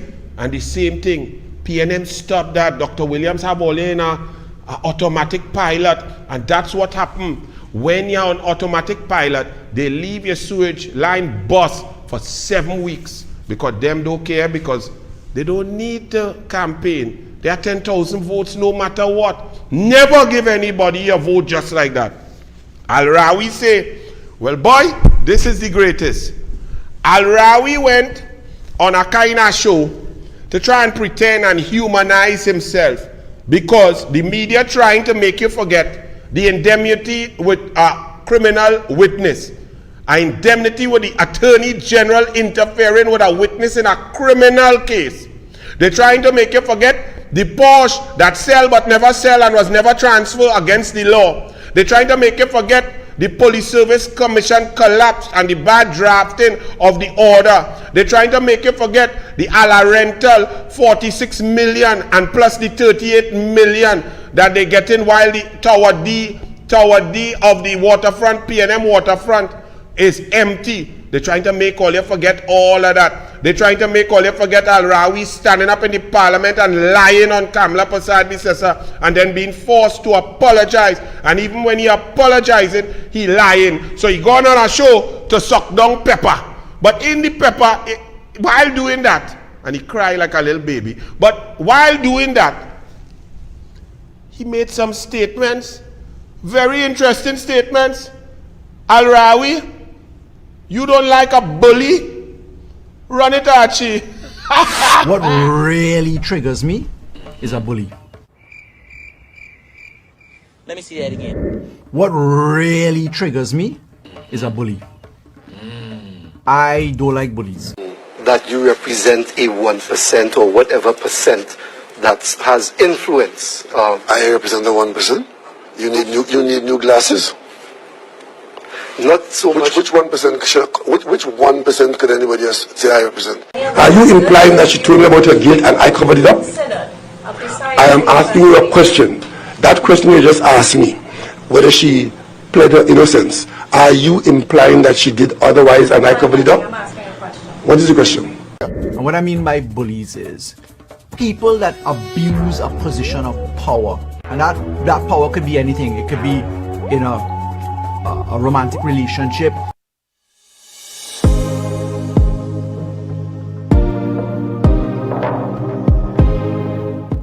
It could be a boss and an employee. It could be your neighbor next door. I don't like bullies. It's one of the reasons why I'm in public life. I don't like bullies. Funds being used in a settlement, that there should be a certain measure of transparency. It's taxpayers' money, but the court ruled that we had to pay. Until I know the details, I'm not going to engage this any further. Joel, I think I'm going to end this press conference now. Can I tell you one thing? Okay? So your main interest is to see if you could pin this to the Prime Minister. I wish you luck. Good day. Thank you very much for coming. I don't like bullies. Like bullies, but you love Rowley. You don't like bullies, but you sit down with Rowley. You don't like bullies, but you make laws in the day and you break them in the night. You don't like bullies, but you put laws on the people to shut them down, lock them down, and block them down while you drinking in Andrew Gabriel's daughter's wedding. You are shameless. Let me tell you something. You don't like bullies. You went to the parliament using parliamentary privilege to lie on Kamala Prasad Bisesa, Franco men, because you cannot handle it, because you're a complete dunce. And now you're talking about triggers. What triggers you? As if anybody cares. Your foundation wearing, makeup wearing clown. Run it, Archie. What annoys the AG? People have triggers. You know what your triggers are? Your triggers are what you feel the opposite of your strengths are. So if you're hardworking, if somebody calls you lazy, that's a trigger. If you're honest and somebody says you're a liar, that's your trigger. What are you buying a vehicle for? When you buy a vehicle, you're actually meant to be using it in your constituency, in your private affairs, etc. And those of us who are elected members of parliament are on the road constantly.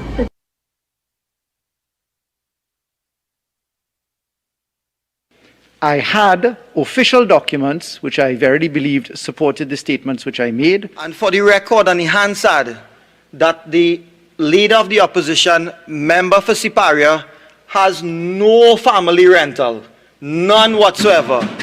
We know that approximately $1.7 million for late penalties in the case of driver's licenses was in fact levied.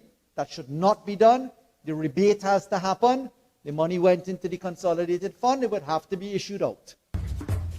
So I genuinely, despite being light-hearted and accommodating, I believe in preparation and I believe in homework. I don't believe in flying by the seat of your pants. I believe that you should stand up and just start. You don't wait for perfection, right? Yeah. You give it your roadmap. So what triggers me? Lack of preparation.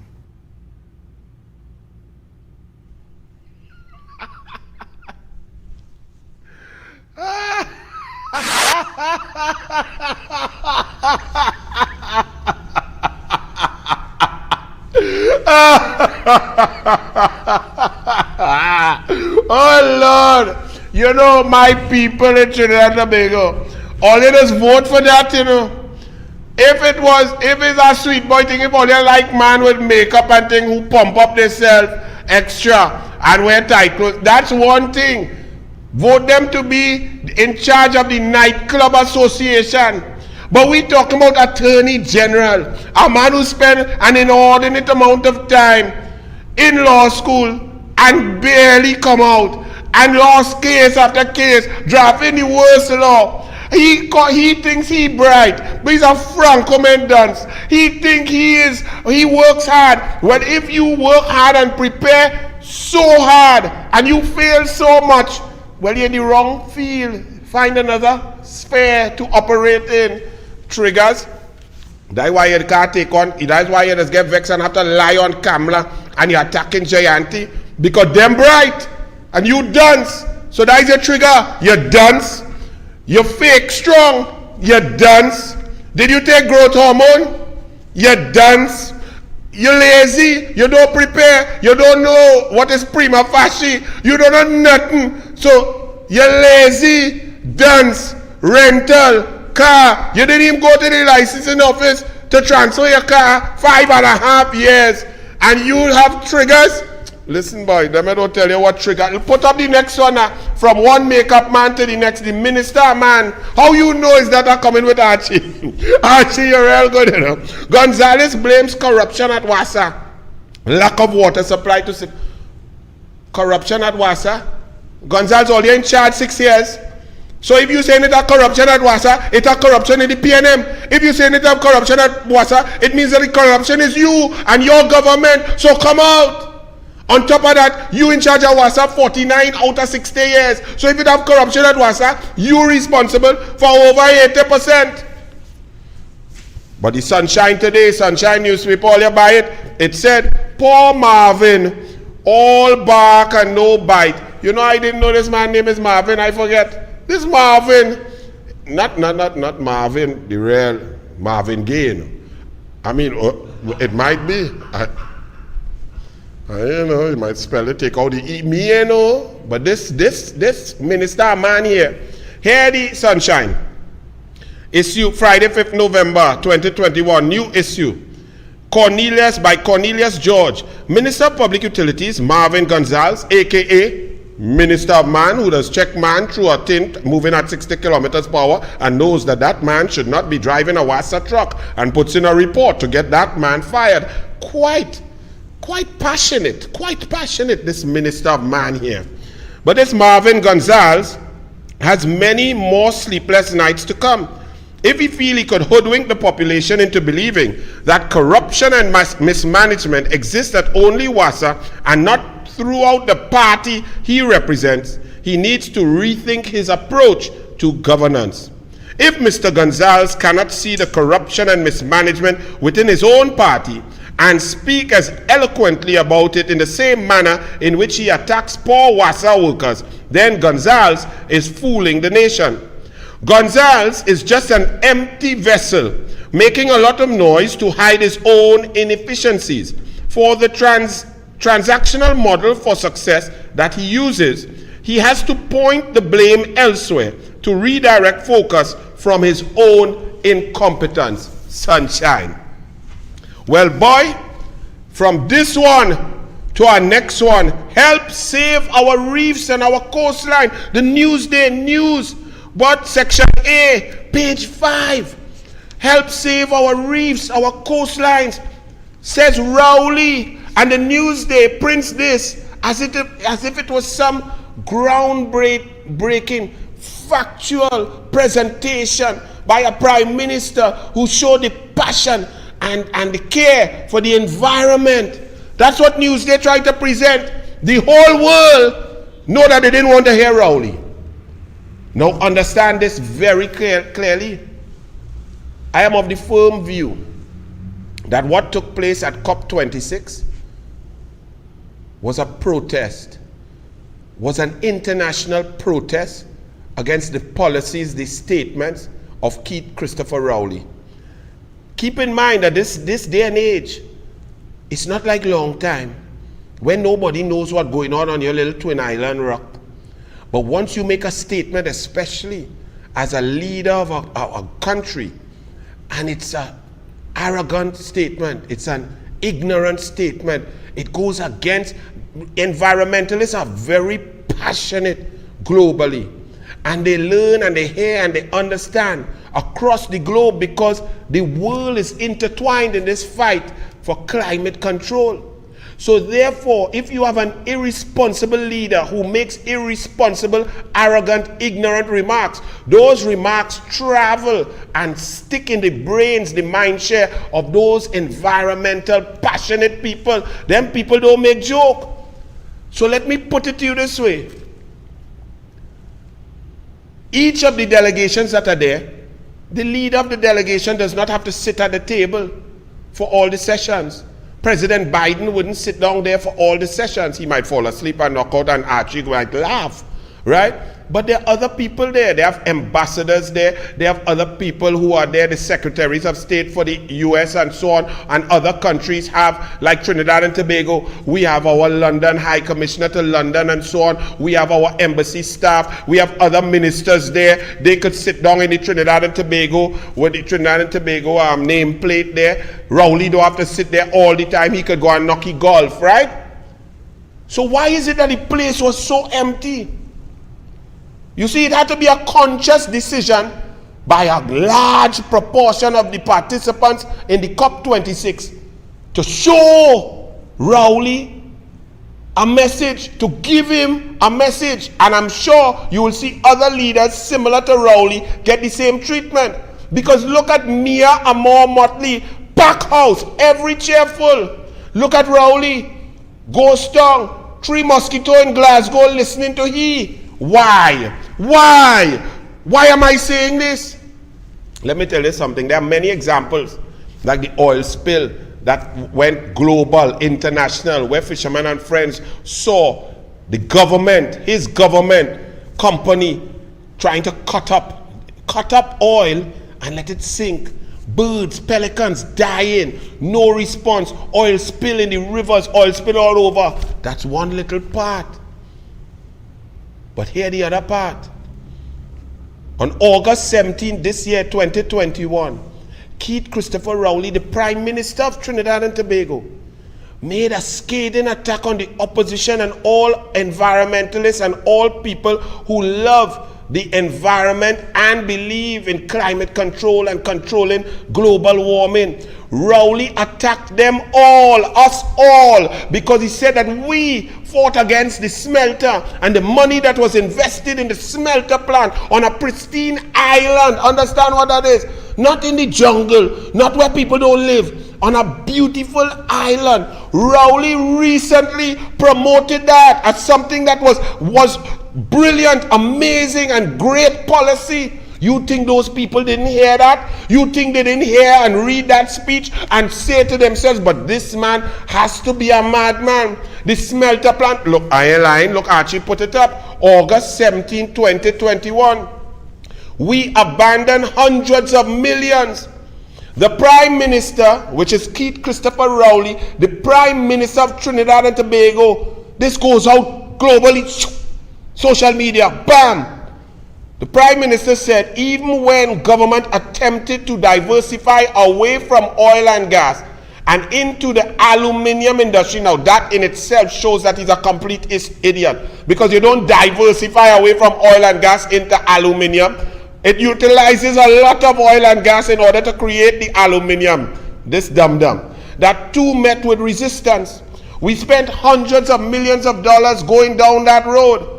And then the government changed and the conversation was that we abandoned that. Go look at it down there now. You will see huge cranes and you will see the estate prepared and you will see a power plant was built for industrialization, is now lighting your homes.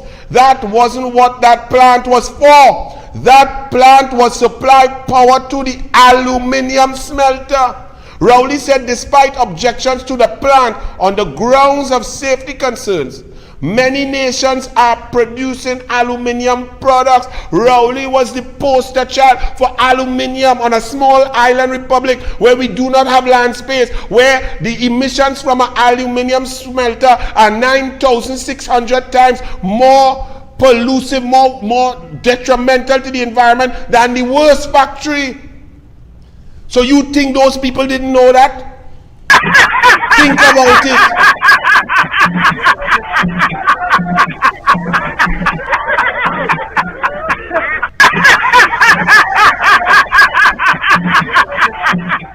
You know, I had to laugh because it's good for him, but it's not good for us, our country, Trinidad and Tobago. Because we're the people, but the people showed Rowley that his policy, his positions, his anti-environment policies are known to them. You could hoodwink the Express, the Newsday, because you and Judy Raymond have a thing. The world don't have nothing with you, Rowley. They don't want your horny goat weed. They know what you are and who you are, and you're a smelter proponent, the most disgusting, degrading, worst industry known to man, that will mash up the environment, kill, and not only people, but poison the earth for decades. You are a proponent of aluminium smelters. You are the leader who is leading the fight to poison the earth. That's why they didn't come to hear you. They showed you that they don't care about your policies. They don't want to listen to you because they know who you are, Keith Christopher Rowley. That's not no joke. There's a powerful message. Whoa! Look at people! So deal with that. That's what took place. And Trinidad and Tobago, we should feel ashamed. Keith Christopher Rowley is a total disgrace. You see, while I laugh, and it's good for him as an individual, but he is in the seat of red, white, and black. And that's not funny. Elections have consequences. And when we talk about elections have consequences, while they gallivanting and playing golf and talking to an empty auditorium, down here the people are under threat daily from crime, criminal activity, spiking, murders, beating, chopping, larceny, vexation, carjacking, kidnapping. The police are still rudderless and leaderless. There's no police service commission, no parliament because the prime minister gone, the leader of government business in the house gone, and the super minister gone. 3 parliamentarians, so no parliament to debate the police service commission, and we have no police commissioner, and the criminals are running amok in Trinidad and Tobago. Watch and see. I actually show them.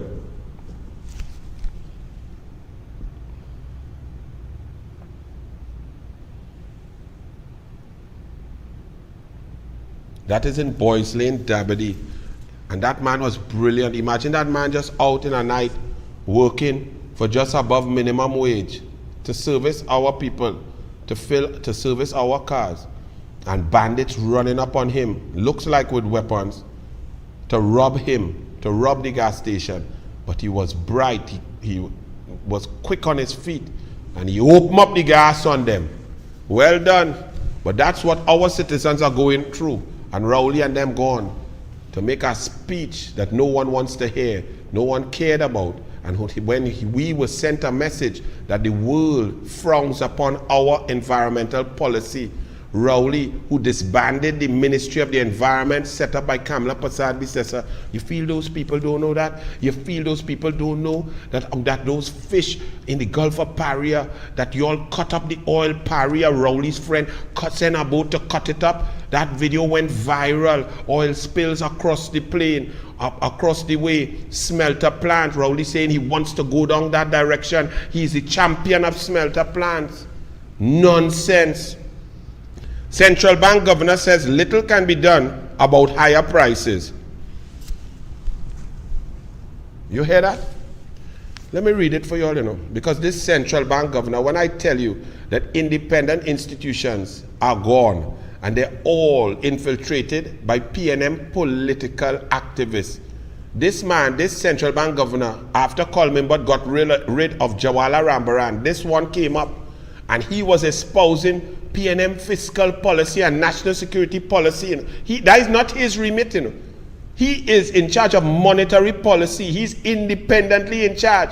He is supposed to work as a counterbalance to the government's fiscal policy to make sure that the economy stays stable and that people have access to money and so on, that inflation rates don't go up too much, or that there is no short supply of money in the system.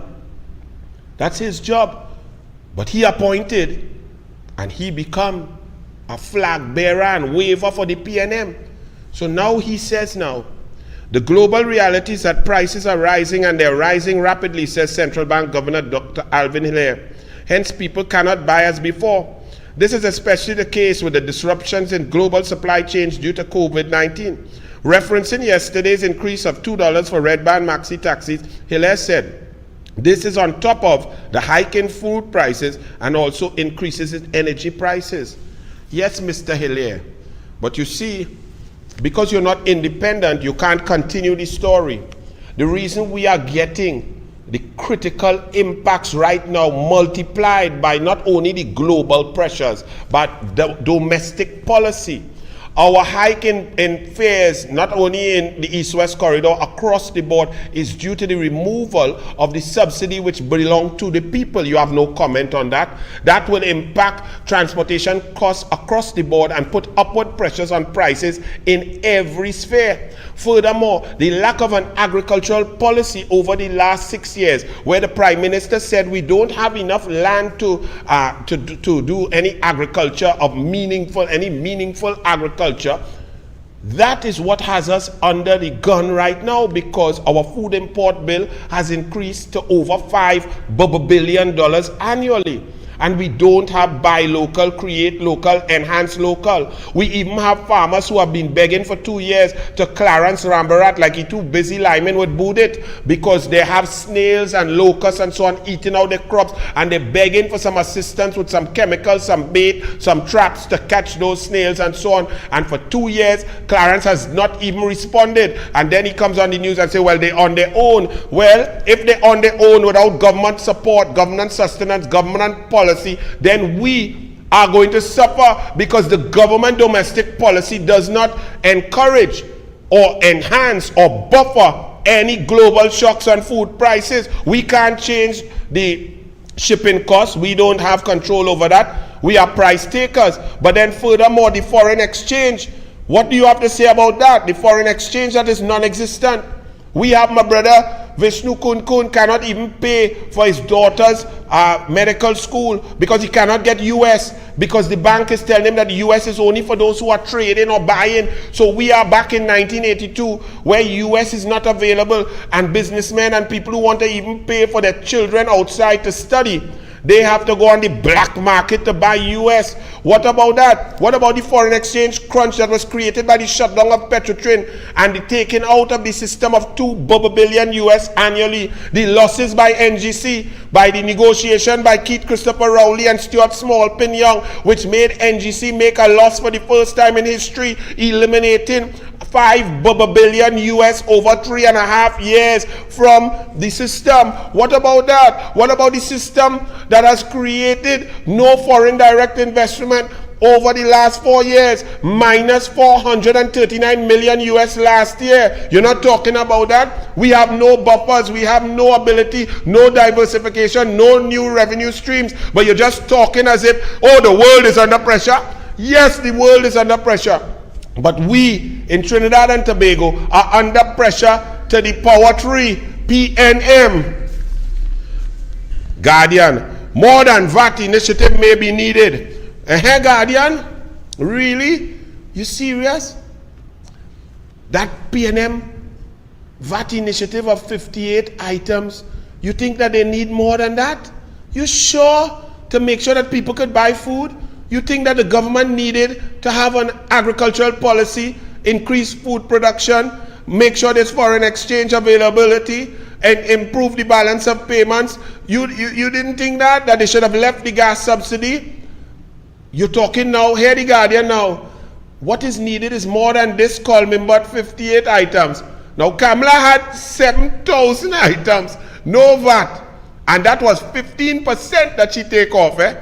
When Coleman then, when he come and put back on 12.5% on all of these things that Kamala had off, the Guardian says this is a good initiative. They never said this was a good initiative, but this is a good initiative by the PNM, but they need more. And here the Guardian, we need price controls. Hold on. So as this man took away the gas subsidy, which belongs to all the people, 15% once, twice, 3 times, and I did it 4 times, and now it's all gone. And the UNC was saying that is madness, that is going to have a knock-on effect, multiplier effect, and a spiral downwards as in inflation will skyrocket across the board as local domestic transportation costs will go up. Y'all didn't say a word, Guardian. Now you're talking about price controls on what? Food? So why you didn't leave the subsidy, which would have been akin to a price control in monitoring and maintaining lower transportation costs? Why you didn't say that? Because you are all up in this. You are a guardian of Balize House, and that's why your newspaper is only selling 14,000 papers per day, and you have the lowest readership ever. So that's why, because you are disgusting. What about you didn't, the FDI, the Petrotrin, downstream, NGC, revenue streams, agricultural policy, you didn't care about that. But now you're saying that more needs to be done. So what the government was there for 6 years for? Tax removal, just $1 or $2 of most items, people realize. $1 or $2 of the items that call now take off VAT. Well, let's check that. So if you take them items, let me say you save at $20. Right? Because you ain't go buy all the items, the 58. You buy 20 items, you get $1 save. Right? That $20 you save, right? Just for now, because that price going to increase by next month, because the cargo coming in, the ships coming in, the price going up by 700%. So that little 12.5% off the 58 items, that go get eaten away by the end of November. All right? Save at $20, you buy 20 items, you save $1 off each. But here it is. To reach the grocery, you have to spend $5 or $8 extra. So you really only save $12. All right? Very good. That's fantastic. Call me nomics, man. Call me economics. The price feels wrong because it's not working. It's senseless. It's just a superficial token. It's a token. There's nothing meaningful done by the PNM to ease the pain of people. Consumer affairs. Wait. Anil, man, you missed it, man. Gopi Schoon, she give the solution. Paula Gopi Schoon, as she tore PNM grocery with a PNM man. Oh my goodness, this 58 is going to be, I want to thank the government. Why you want to thank the government for taking fake toilet tissue and wiping your bottom?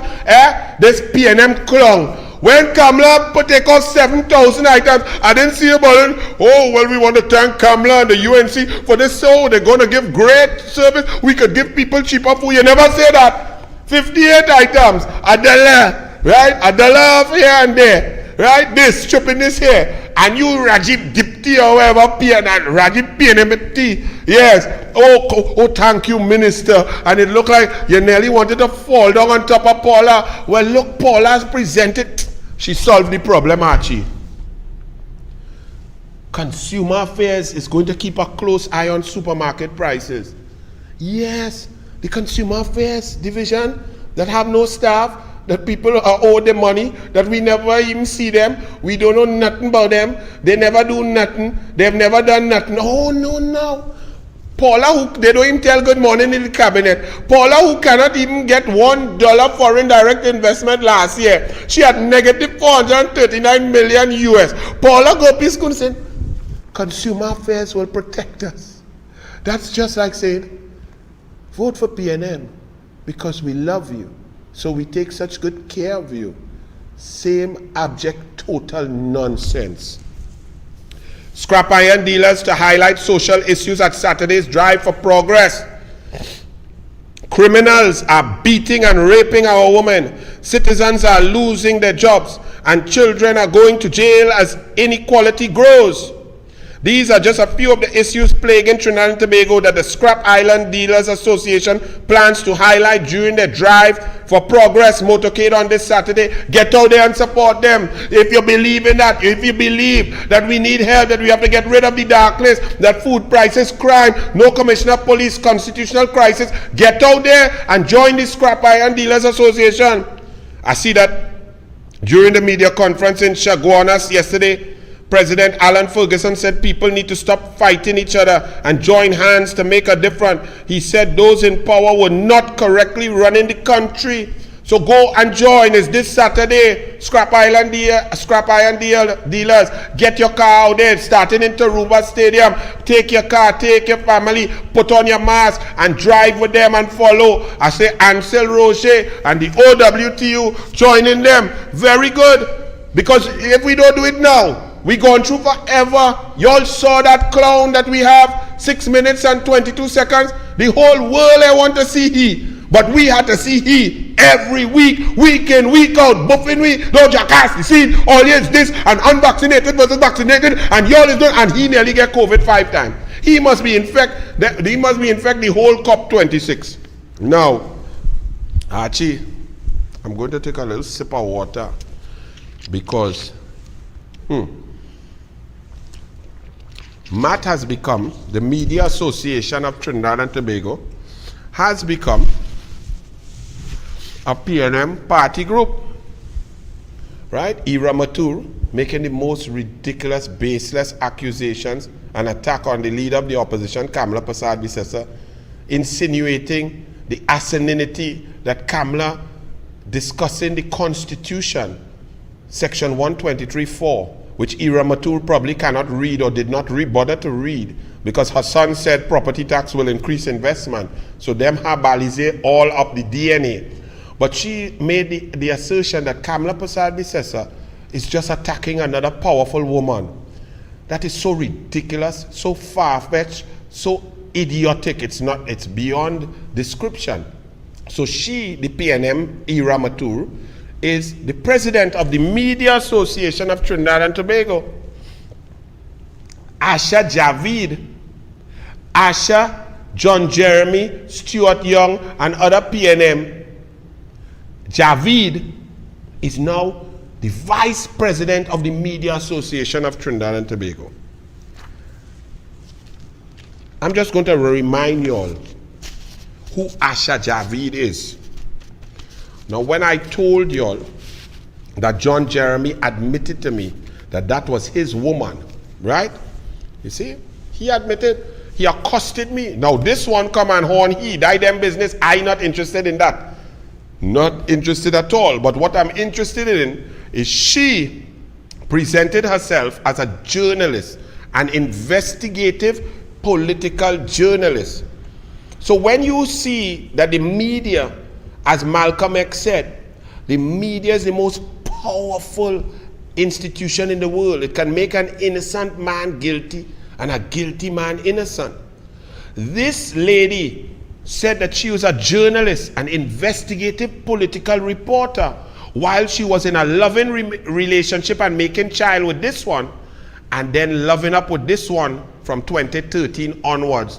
I think he leave out for the box drain lady right now. But back in 2013, when this lady was attacking the People's Partnership government, and I already told you about the Live Sport 27 front pages and so on that she wrote, 92% of it was total false nonsense, okay? As you can see 8 years later. But let me read for you from a judgment that a certain man from the EMBD, remember, they attack UNC and Moonilal and the UNC corrupt because of EMBD. Well, some of you all may not know about this case, but it involves her, Asha Javid. It's Sibalak Singh case, Sibalak Singh and Trinidad Express newspapers, Omati Laida, Asha Javid, and Irene Medina. Now, Irene Medina, she don't play. She is a PNM, but you see what the Express have, and this journalist, right? Now, and before the Honorable Justice Frank C. Persad, and the appearances, right, for the defendants, F. Hossain. If you all know that name, just think Al-Rawi Hossain, right? And the date of the judgment after the judge heard the case, it was delivered on the 12th May 2016. But these events occurred in 2013 while Kamla Persad-Bissessar was Prime Minister. Now take your time. This is Asha Javid and the Express. Understand at that time, the Express newspaper was selling 89,000 papers per day. The Express newspaper is linked to TV6. So TV6 News based on the newsroom and the sharing of headlines and stories. TV6 News, with over 320,000 people watching that TV6 News, especially the first 8 minutes. These are the type of stories that were portrayed and put forward. I'm saying this to you because all of you say, but the UNC, the partnership, all your real perform, boy. Water, we was getting water, roads, culture, sport, investment, gate, education, schools. We were getting grants, assistance, help, gas subsidy, travel to Tobago, tourism, foreign direct investment, 55,000 jobs. All your people's partnership under Kamla. Kamla, you were brilliant, but corruption. You were brilliant, but corruption. You were brilliant, but. Let me tell you why that but comes. Because of things like this Asha Javid and the Express. So it was basically a EMBD. The case was that this fellow was the CEO and he had resigned, he said, because of ill health and so on. But 2 articles became the issue here. One in the Express by Irene Medina and the other one, a follow-up one after, by Asha Javid. So the claim for damages was libel arises out of a series of 2 investigatory articles dated 22nd April 2013, and the first article and the second article was published in the edition of the Sunday Express dated 30th June 2013, headline 22 million payout for shoddy work. So EMBD, Rudal Munilal, UNC, People Partnership, Express saying corruption. The claimant claimed that certain aspects of the articles were defamatory of him. The defendants deny this and they assert that in any event, the articles reported on matters of significant public interest. They meet the standards of responsible journalism by the Reynolds privilege. Now the second article in June, the second article, 22 million payout for shoddy work, was published on page 9 of the Sunday Express dated 29 June 2013. In the online version and 30th June in the print version.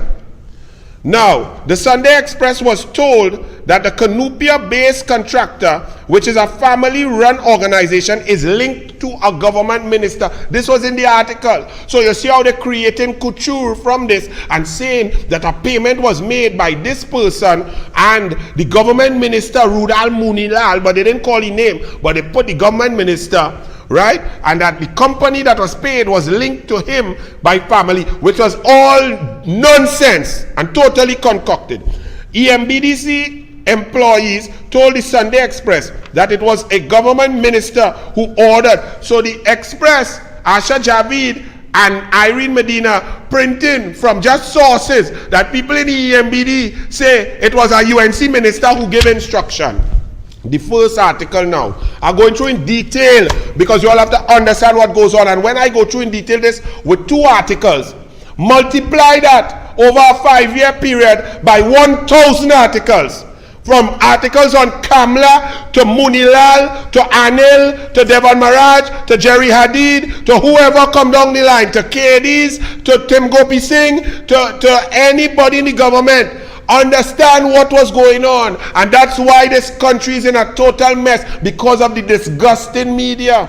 And I will take my time here, and if I have to cut out some of the other topics, say what?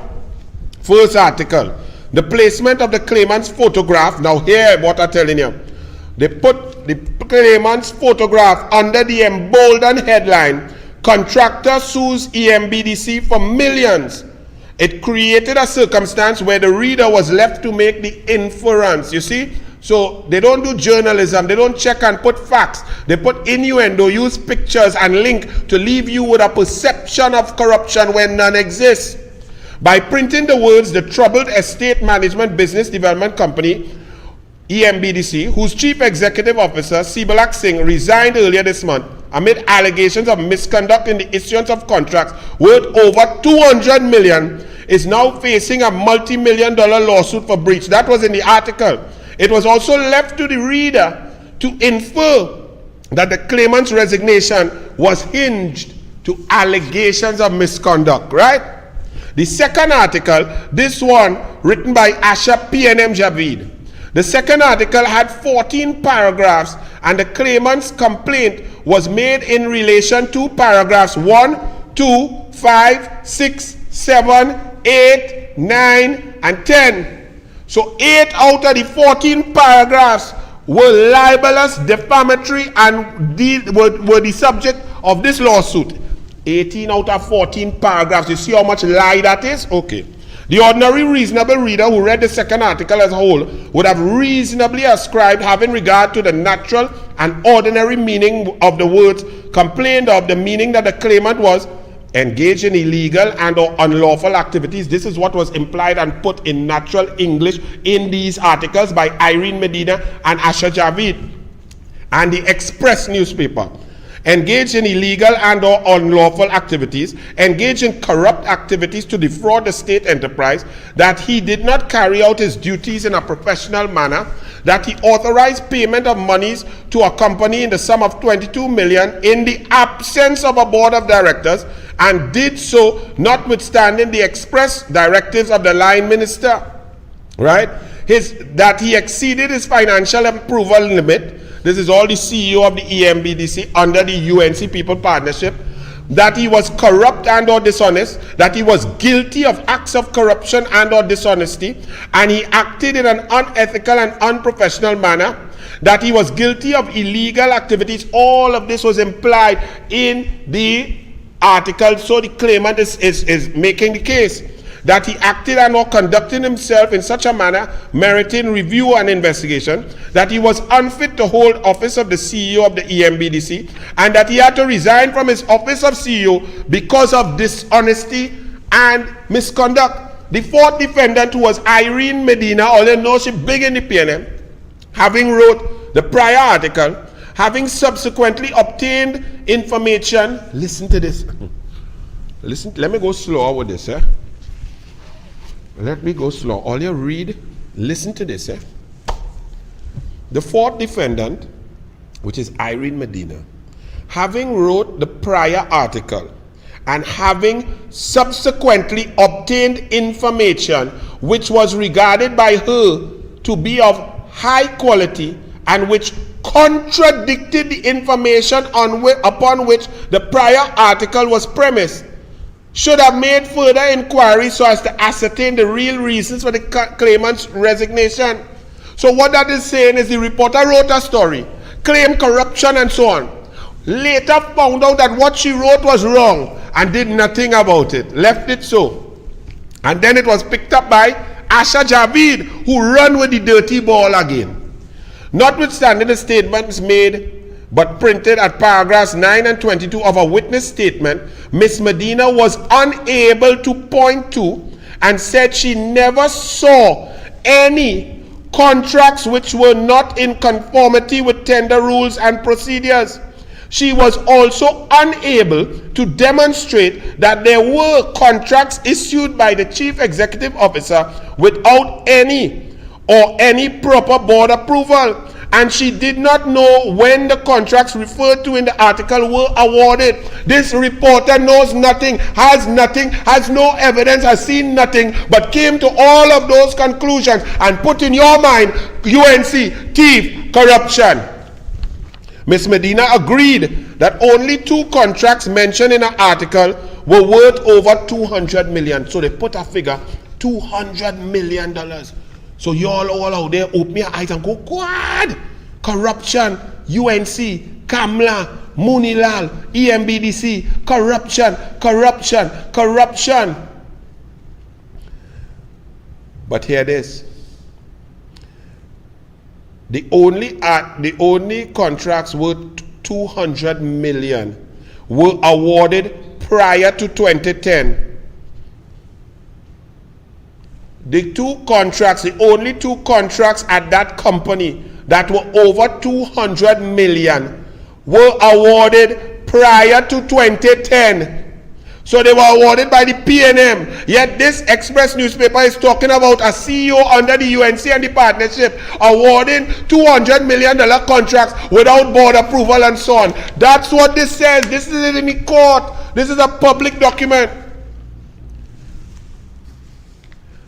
Now the editor, Mr. Miller of the Express, right? Because it's one thing to have reporters like that who's sleeping and loving up and making children with one side while trying to pretend to be upholding the principles of journalism. But the person who should check and be the counterbalance of that sort of shenanigans and corrupt act should be the editor. The editor should ensure, double check, triple check, and ensure that there's valid information before agreeing to print. That's the editor's work. Well, this Mr. Miller, now he went on the stand. Here the editor at the time of the Express.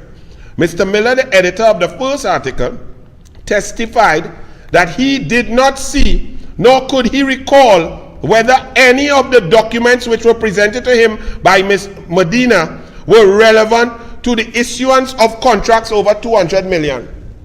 So the essence of the story was for you to have 200 million, thief, 200 million contract, oh God, corruption. This editor is saying that he can't recall seeing any document whatsoever with regards to any contract of 200 million. He could not have, because the only contracts that were 200 million was quite since PNM in 2009. But he authorized and printed the article, this editor. Okay. Mr. Miller was also the editor of the prior article, and he was therefore cognizant of the minister's account for the claimant's resignation. The information that the resignation was unrelated to an issuance of contracts, because the man said he resigned for health reasons. The minister at that time, Monilal, said the man, look his letter, the man resigned for health reasons. The Express come and say he resigned because of impropriety, corruption, $200 million contracts without board approval, and so on.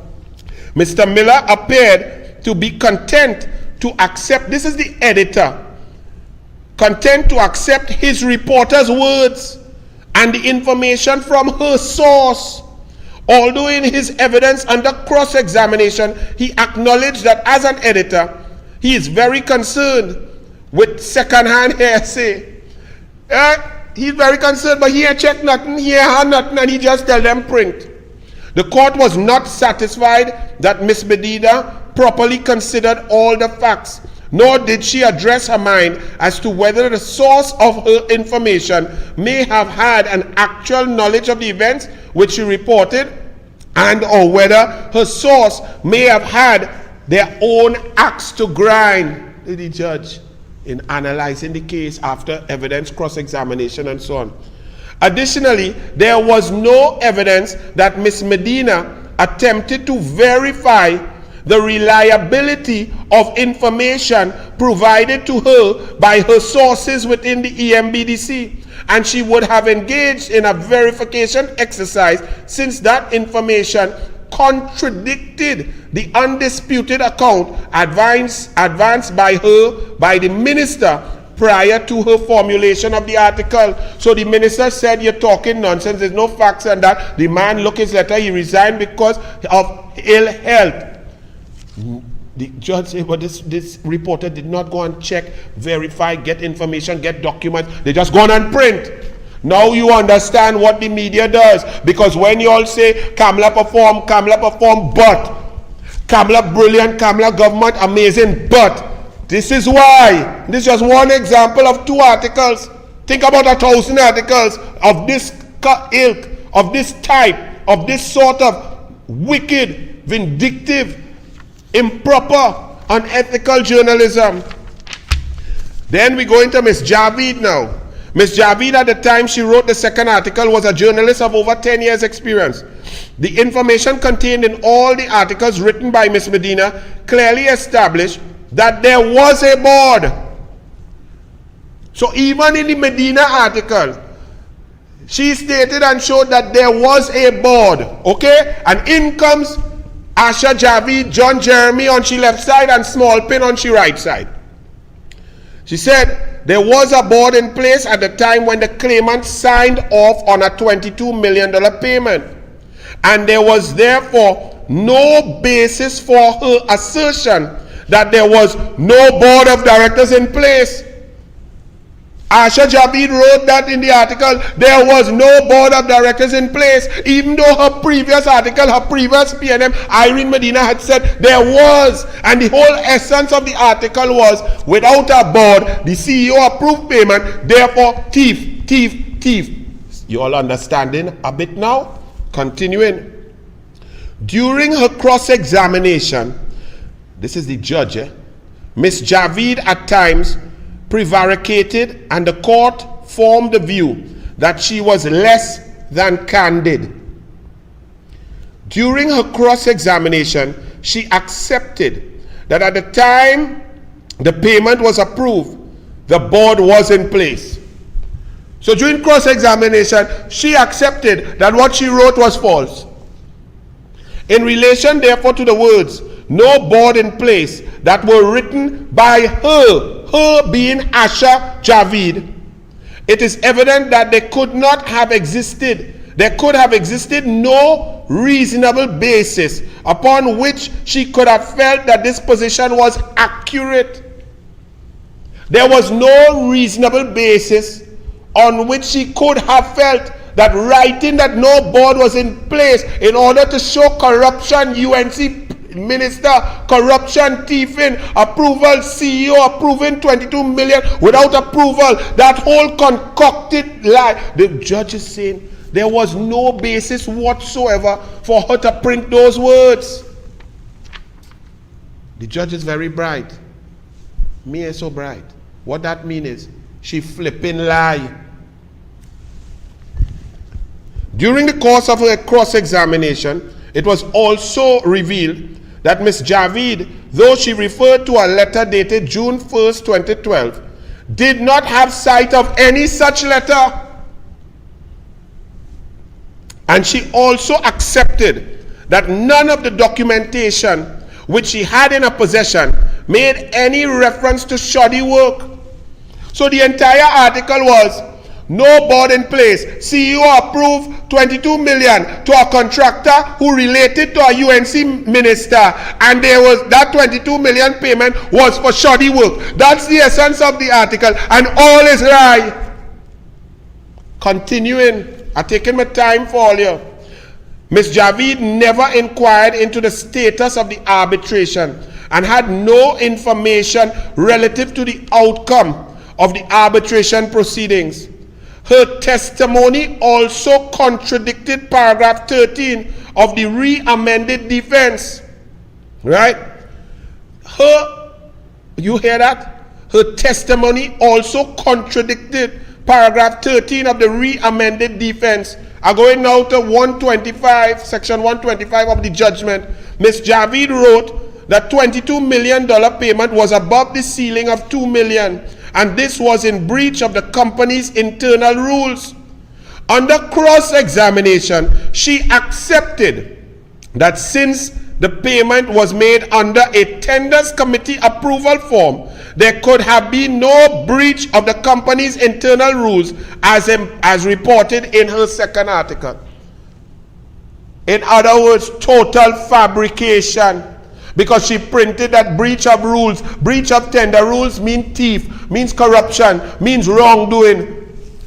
All lies. The claimant had an approval limit of $100,000. That the man who did $100,000, Asha Javid and the Express print that he had a limit of $2 million. Sensational, like 2 million, 200 million, 22 million, thief, thief, thief. Nothing, no evidence, no letter, nothing correct. Express newspaper, 89,000 papers that day, those 2 days by 2. 188,000 newspapers printed out there, plus online, plus TV6. Understand what this does? Kamla, all you do real good, boy. All you was brilliant. You're putting things, you're helping people, helping poor people, helping single mothers, but all you did fantastic in sport. Anil, my goodness, oh God, cycling, velodrome, aquatic center, tennis center, recreation grounds, coaching, caravan, women in sport, all of that. But Fazal Karim, you did brilliant in gate.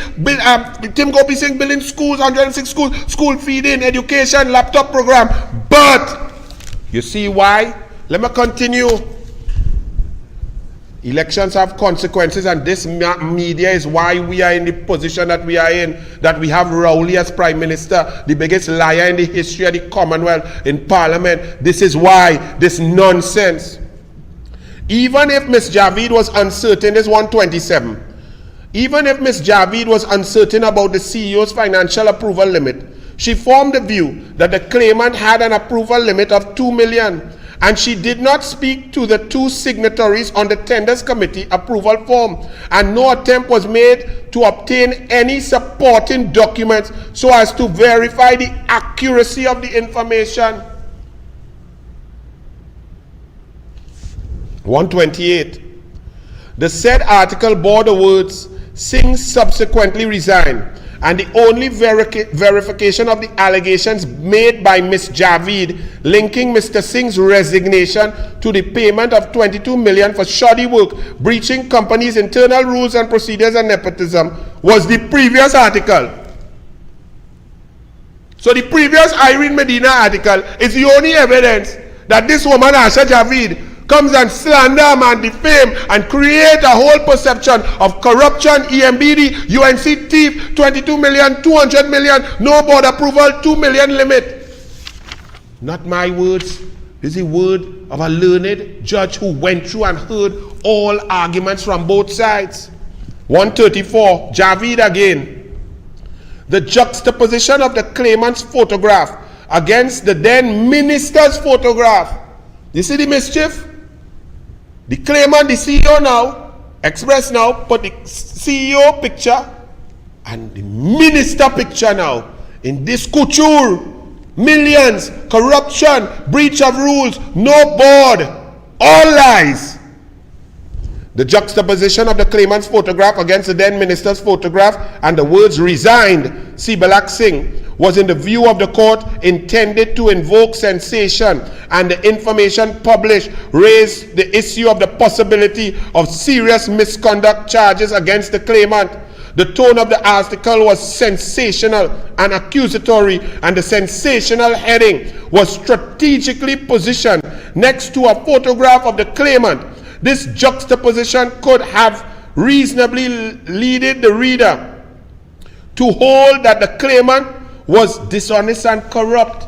This is what Asha Javid did to a human being. Do you understand? And now she is the vice president of MAT. She's still writing in the Express. Express, y'all are sick. But it's good, Mr. Sibalak Singh. Well done. Your reputation is intact. You fought the fight and you won. And that nonsense was cleared. He lost a job at First Citizens and all kind of thing because of this nastiness. Asha Javid, who is now the vice president of MAT. We continue in 147. The court accepted the claimant's evidence and found him, Mr. Sibalak Singh, to be a credible witness of truth, and he instilled in the court the unshakable feeling that he was honest and forthright. Let's pause there. It's taken long, this is very important. Mr. Sibalak Singh, whose character was attacked, assassinated, lost work, embarrassed, 2 publications, 89,000 papers per publication, plus online, plus TV, plus news, plus radio talk shows, plus PNM platforms, plus all of that, attacking a man. And hear what the judge said about Mr. Sibalak Singh. The court accepted the claimant's evidence and found him to be a credible witness of truth, as he instilled in the court the unshakable feeling that he was honest and forthright. The publication of the articles impacted upon his credibility and caused him to suffer personal embarrassment. The court also accepted his evidence at paragraph 70 of his witness statement that he has been referred to as dishonest. 149. The defamatory matters published against the claimant were grave and impacted in a material way on his integrity, honor, professional competence, and his reputation.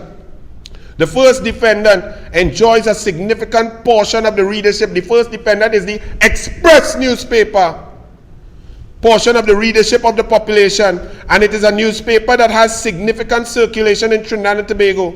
The articles were also available on the internet and therefore attracted international readers as well. Exemplary damages. Exemplary damages are intended to punish the defendant for willful commission of a tort. Willful commission of a tort. Exemplary damages are there to punish liars, to punish malicious people, to punish vindictive people. Let's see what the judge said. Exemplary damages are intended to punish the defendant for the willful commission of a tort, or to teach him that tort does not pay. That is based on Gatley on libel and slander, 12th edition, paragraph 925. 157. Having regards to the facts of the case, the court formed the view that an award of exemplary damages should be made so as to punish the conduct of the defendants. And the defendants are Express, Irene Medina, and Asha Javid. The judge ruled that they needed to be punished for their willful commission of a tort. And this lady is still writing in the Express, Asha Javid, and she's now the vice president of the Media Association of Trinidad and Tobago. I think you better resign. I think all your members of MAT better tell her resign. Because MAT, if you all leave her there, and you better tell Ira Matur to go too. This is not a joke. You all are playing with your journalistic integrity. Members of MAT, all of you all are not like this.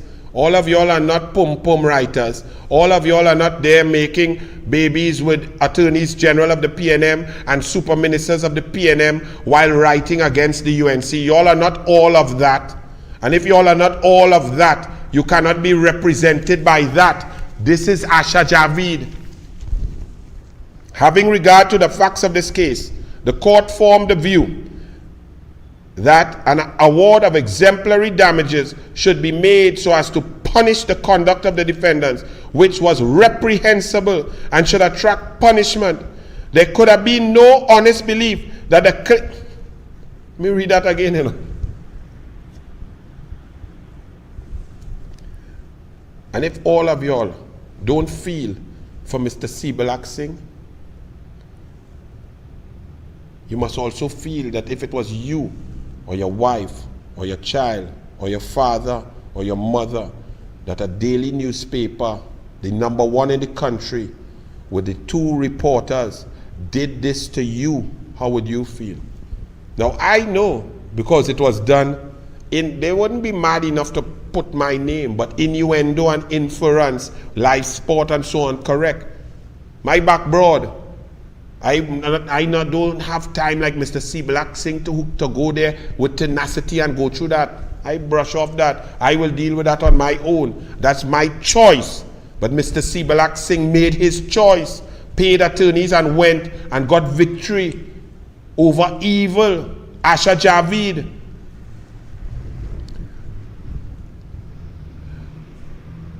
To punish the conduct of the defendants, which was reprehensible and should attract punishment.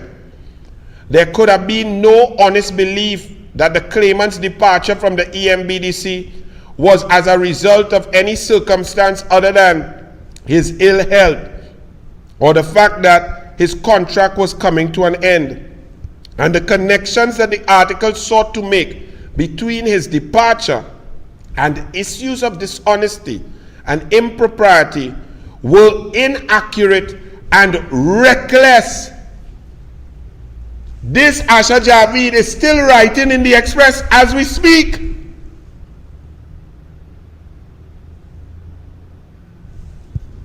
The information in the second article with respect to the absence of a board was clearly inaccurate.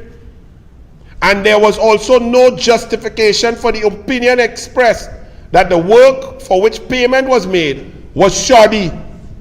There is a regrettable tendency in this jurisdiction for the media to focus on that which is sensational or salacious.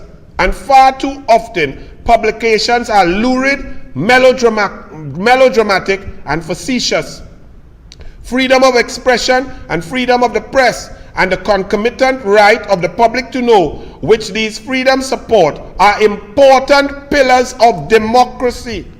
For our democratic society to function properly, we require strong and independent news media that report fearlessly but not irresponsibly on matters of genuine public interest. Investigative journalism should be a vivid process that is characterized by the critical and thorough approach of a driven journalist who, through initiative and critical analysis, unearths information shrouded in exclusivity. That's what it should be. Not a media house going at attacking a political party, a government, ministers, creating, concocting, fabricating in order to uplift the worst prime minister in the history of Trinidad and Tobago, and he's still up there now. His big thing, EMBDC, Moonilal, this, that, part and parcel of all of that stems from this. The journalists who wrote the articles, and in particular, Miss Javid, this is the judge, the honorable judge, after hearing all arguments, both sides, cross-examination, arguments, claimant and defendants. The journalists who wrote the articles, and in particular, Miss Javid, both failed to discharge the onerous obligation that rested on their shoulders as investigative journalists, and their focus was on a character assassination and scandal, and she's still working at the Express. In the circumstances, the court is of the view that the award of general and aggravated damages does not result in adequate compensation to the claimant, having regard to the gravity of the libel inflicted upon him, and the court is of the view that the further sum of $100,000 should be awarded by way of exemplary damages. So on top of the $450,000, $100,000 punishment for that bit of Express Irene Medina and Asha Javid, and she still have her work. And now she's the vice president of MAT, and the vice president of MAT and Ira Matur, the president, look at who they found to be their feature speaker, Archie. Their feature speaker, they just come in new executive, and their feature speaker to show the way forward for journalism, for integrity, for impartiality, for research, for unflavored bias, for great education. Look at who they chose. Keyshan Haynes, head of news at Channel 7, who describes himself as a journalist. But look at what Keyshan Haynes did, creating a disgusting, nasty, degrading attack on a former prime minister and the current leader of the opposition. Archie showed the TikTok video that Keyshan Haynes, who was chosen by Asha Javid and Ira Matur to set the tone of their election on the way forward for the Media Association of Trinidad and Tobago, to all right-thinking journalists. If y'all don't make them resign, all of y'all should resign from MAT, form a different organization, because nobody in this country is going to take MAT seriously with Asha Javid as the vice president and Ira Matur, who attacked Kamla Prasad Bisesa with no reason, when Kamla has total respect for the female president. There's an issue of constitutionality, section 123(4). Ira Matur to create and concoct a gender war, an attack on women, was disgraceful. And on top of that, these two PNMites, the only person them could find to talk and to talk to all media journalists is this clown called Keyshan Haynes. Look at what Keyshan Haynes did. Run it, Archie. When you ask her if she's enjoying the day, It's coming. You know, it's always said it's not about the length, it's about the substance of the motion.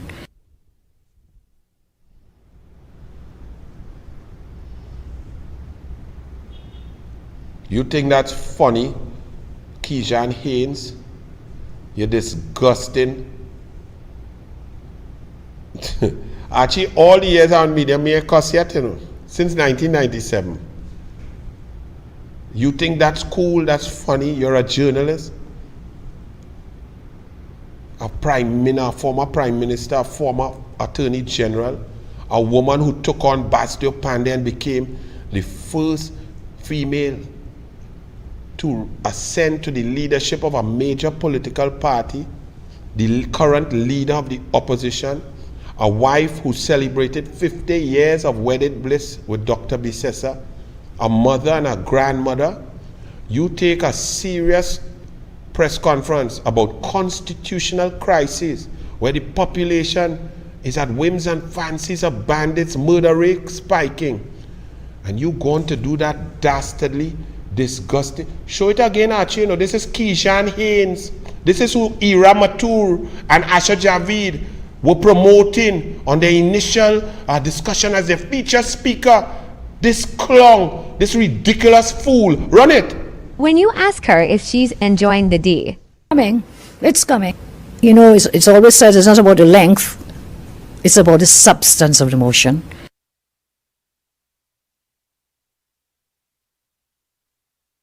That's your MAT executive.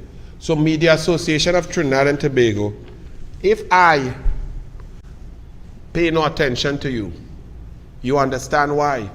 And anybody who remains a member of that organization under this leadership, you are painted with the PNM brush. You are painted with the Keishan Haynes brush. You are painted with the disrespect of serious leaders in this country. That nasty, disgusting TikTok video. Malcolm X would frown upon little peons like Keishan flipping Haynes. But a fella on the radio U97.5 FM, he brought up something I was just talking the issue, you know, Archie. Archie, run it, let me hear. Hello, good evening. Good afternoon, Anil. Good evening.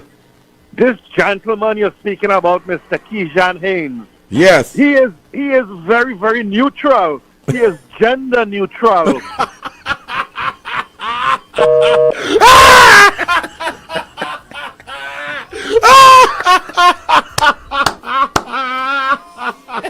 Oh God, Cocky! Cocky, play a tune, play. It's good. You understand? So Matt, you all have become the laughing stock with Ira Matur and Asha Javid.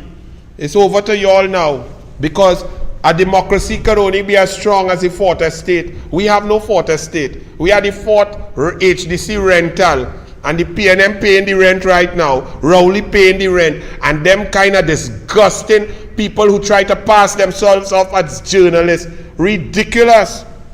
And as we talk about ridiculous, the PNM claim them as the black man government. Them is for the poor people. Never mind Rowley, they buying art, and Rowley on the golf course, and they had $3 million to pay for, to groom a half a golf course in Chagalamas, and 210 recusal and rental for the own Attorney General, and outfitting for the Attorney General, and renting the former Minister of Energy wife building, and recusal after recusal. Even Randall Mitchell, who can't do nothing, not a tourist to come, we're talking about room stock, but he get more recusal than tourists arrive. That PNM, we now understand. Remember, we were out there and Archie take a picture, and we see that poor black man couldn't even get a contract under the PNM to pick up CPEP grass. That this big company, Leng, this $1 billion company with big backhoe, look at how much that backhoe cost by Trackmac, and that big truck, our poor man could buy them thing. So a poor man and a poor company, small young people, couldn't get a contract from the PNM to pick up grass. A $1 billion company that deal in oil and gas and so on, get a contract to come and pick up grass with backhoe and big truck. But then we understood, look at what going on. Damian Lang boasting that he real friendly with Kazim. Kazim, is that you, boy? Kazim, that you? Kazim, you're holding on that hand tight, boy, like you like that hand. This is the same Damian Lang? Is this the kind of procurement that goes on? Who's that Faris? A la tight shirt, a la tight pants, a la buy a jeans in a girl store? That Faris la mascara making man? Going to shaking hand with Lang? Well now, Look, Leng hugging up Faris. Leng, you was by Bude too with Faris and them linemen on the road? I don't know. Were you there? This is what is happening? Well, great is the PNM. Great is the poor man. Because rich man getting to pick up grass with backhoe. All you vote PNM, man. Go ahead and vote PNM. Archie, I went long, just to tell all you, I go summarize here, I go deal with this in the next show, But just to tell you all, 38 people died of COVID-19 in the last 3 days. 38 people. The only reason they still have space in the ICU is once you reach in the ICU, you better walk with a coffin. Because under this government, under this convent girl, under this Davlin Thomas, without the senior specialist being in charge, the ICU and nothing is the same thing. We had, they say 90 but they didn't test over the weekend. Probably tomorrow on Diwali, we will hear that today, when I tape this, we will hear that there were over 300 positive cases. Delta variant ravaging. Tobago, 101 deaths. Tobago was pristine before Rowley invited everybody to poison Tobago. He's gone away in the midst of an election. Maybe he knows something that we don't know. Maybe he knows that the EBC is controlled by him, and the 3 seats that he instructed the EBC to create were carved out of an area where PNM people live there. PNM people live there. And that's why he could be so relaxed to go and lie to an international conference where nobody went to see him because they knew an idiot was coming from Trinidad and Tobago, an idiot who promotes smelter plant, an idiot who allows oil spills to be cut up by boats of the government to sink it down to poison the sea forever, an idiot who does nothing to reduce carbon emissions, an idiot who lie and say he diversified the economy when he has done nothing. And this is why we have this idiot, because the media lies and they got caught, and you all have to understand. So stop with the nonsense. There is no but. Kamala performed. Kamala's first cabinet note was children life fund, saving children life. Where's that now? Children have to do barbecue, curry-cue, even chicken curry-cue during Diwali. Kamala Prasad says build 106 schools. Rowley said media go and ask where the schools. Tim Gopi Singh show all 106. Kamala Prasad Bisasad laptop tablet program, Wi-Fi connectivity coming, sports, culture, PAN, education opportunities. Fazal Karim with GATE, with NESC, MIC centers with David Lee going across the board. Roads were paved, bridges were done, the landslides were being attacked and protected. We are in total, complete collapse because we have an incompetent clown as Prime Minister, because these newspapers play games. So over to you now, my people. Are you going to let this mass media continue to confuse you? Don't say Kamala was brilliant, but Kamala was brilliant. End of story. She deserved to be there as Prime Minister. If the media was real, don't you think when Rowley went to the Parliament and lied with things that were toilet paper, which even a 4-year-old would know were not emails, wouldn't all of these newspapers have come out and said, Rowley, you dastardly liar, shame, disgrace, disgusting? And then the population would have left Rowley right where he needed to be, which would not be in the position of Prime Minister to be arrogant and ignorant and buff us and cuss us and oppress us and take away our rights and control and infiltrate independent institutions with PNM. He would not have been able to do that without these newspapers. So you all decide, because I showed you all that was just but one example of 2 articles. Shub Diwali, good night, be safe, and move on to November 30th, where we push back, each and every one of us, all together. Those of you who go in with the scrap iron dealers on Saturday, get out there. This country, we love it, but we can't continue this way. Rowley does not deserve to be in office. He was put in there by lies and hoodwinking of the mass media. He must be removed to save our country, to put intelligence back in governance so that we can move the country forward. There's a little light of hope left. It's up to you, the people, to unite, grab it, and illuminate the darkness that clouds and covers Trinidad and Tobago. Good night.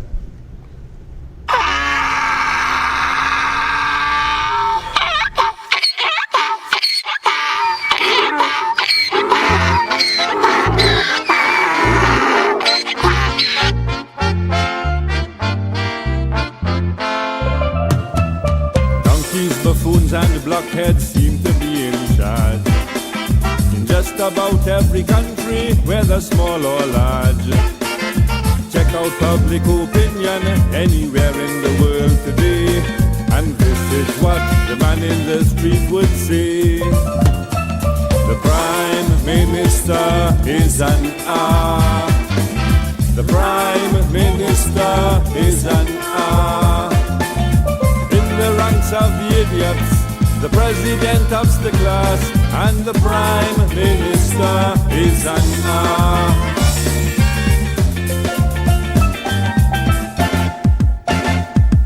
In Russia, Pakistan, Britain, almost every day. On radio and television, you can hear them pray. From Copenhagen to Timbuktu, from the Nile to the Don, the country is headed by a moron, where the Prime Minister is an R. The Prime Minister is an R. And in the ranks of the idiots, the President ups the class, and the Prime Minister is an R.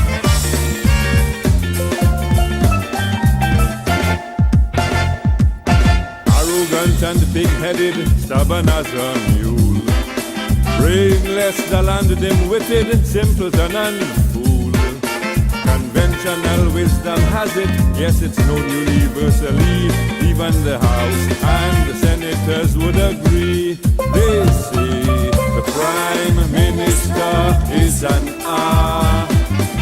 The Prime Minister is an R.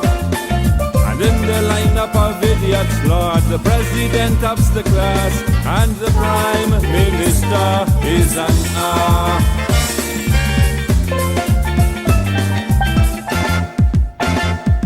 Now some might think this is nonsense, some might make a fuss, some might say it's mischievous, vile and odious. But if you fancy my melody, if you enjoy my song, I invite you to join me and sing along. The Prime Minister is an R. The Prime Minister is an R. And in the ranks of the idiots, Lord, the President ups the class, and the Prime Minister is an R. The Prime Minister is an R. The Prime Minister is an R. And in the lineup of idiots, Lord, the President ups the class, and the Prime Minister is an R. The Prime Minister is an R. The Prime Minister is an R. And in the ranks of the idiots, Lord, the President ups the class, and the Prime Minister is an R. The Prime Minister is an R.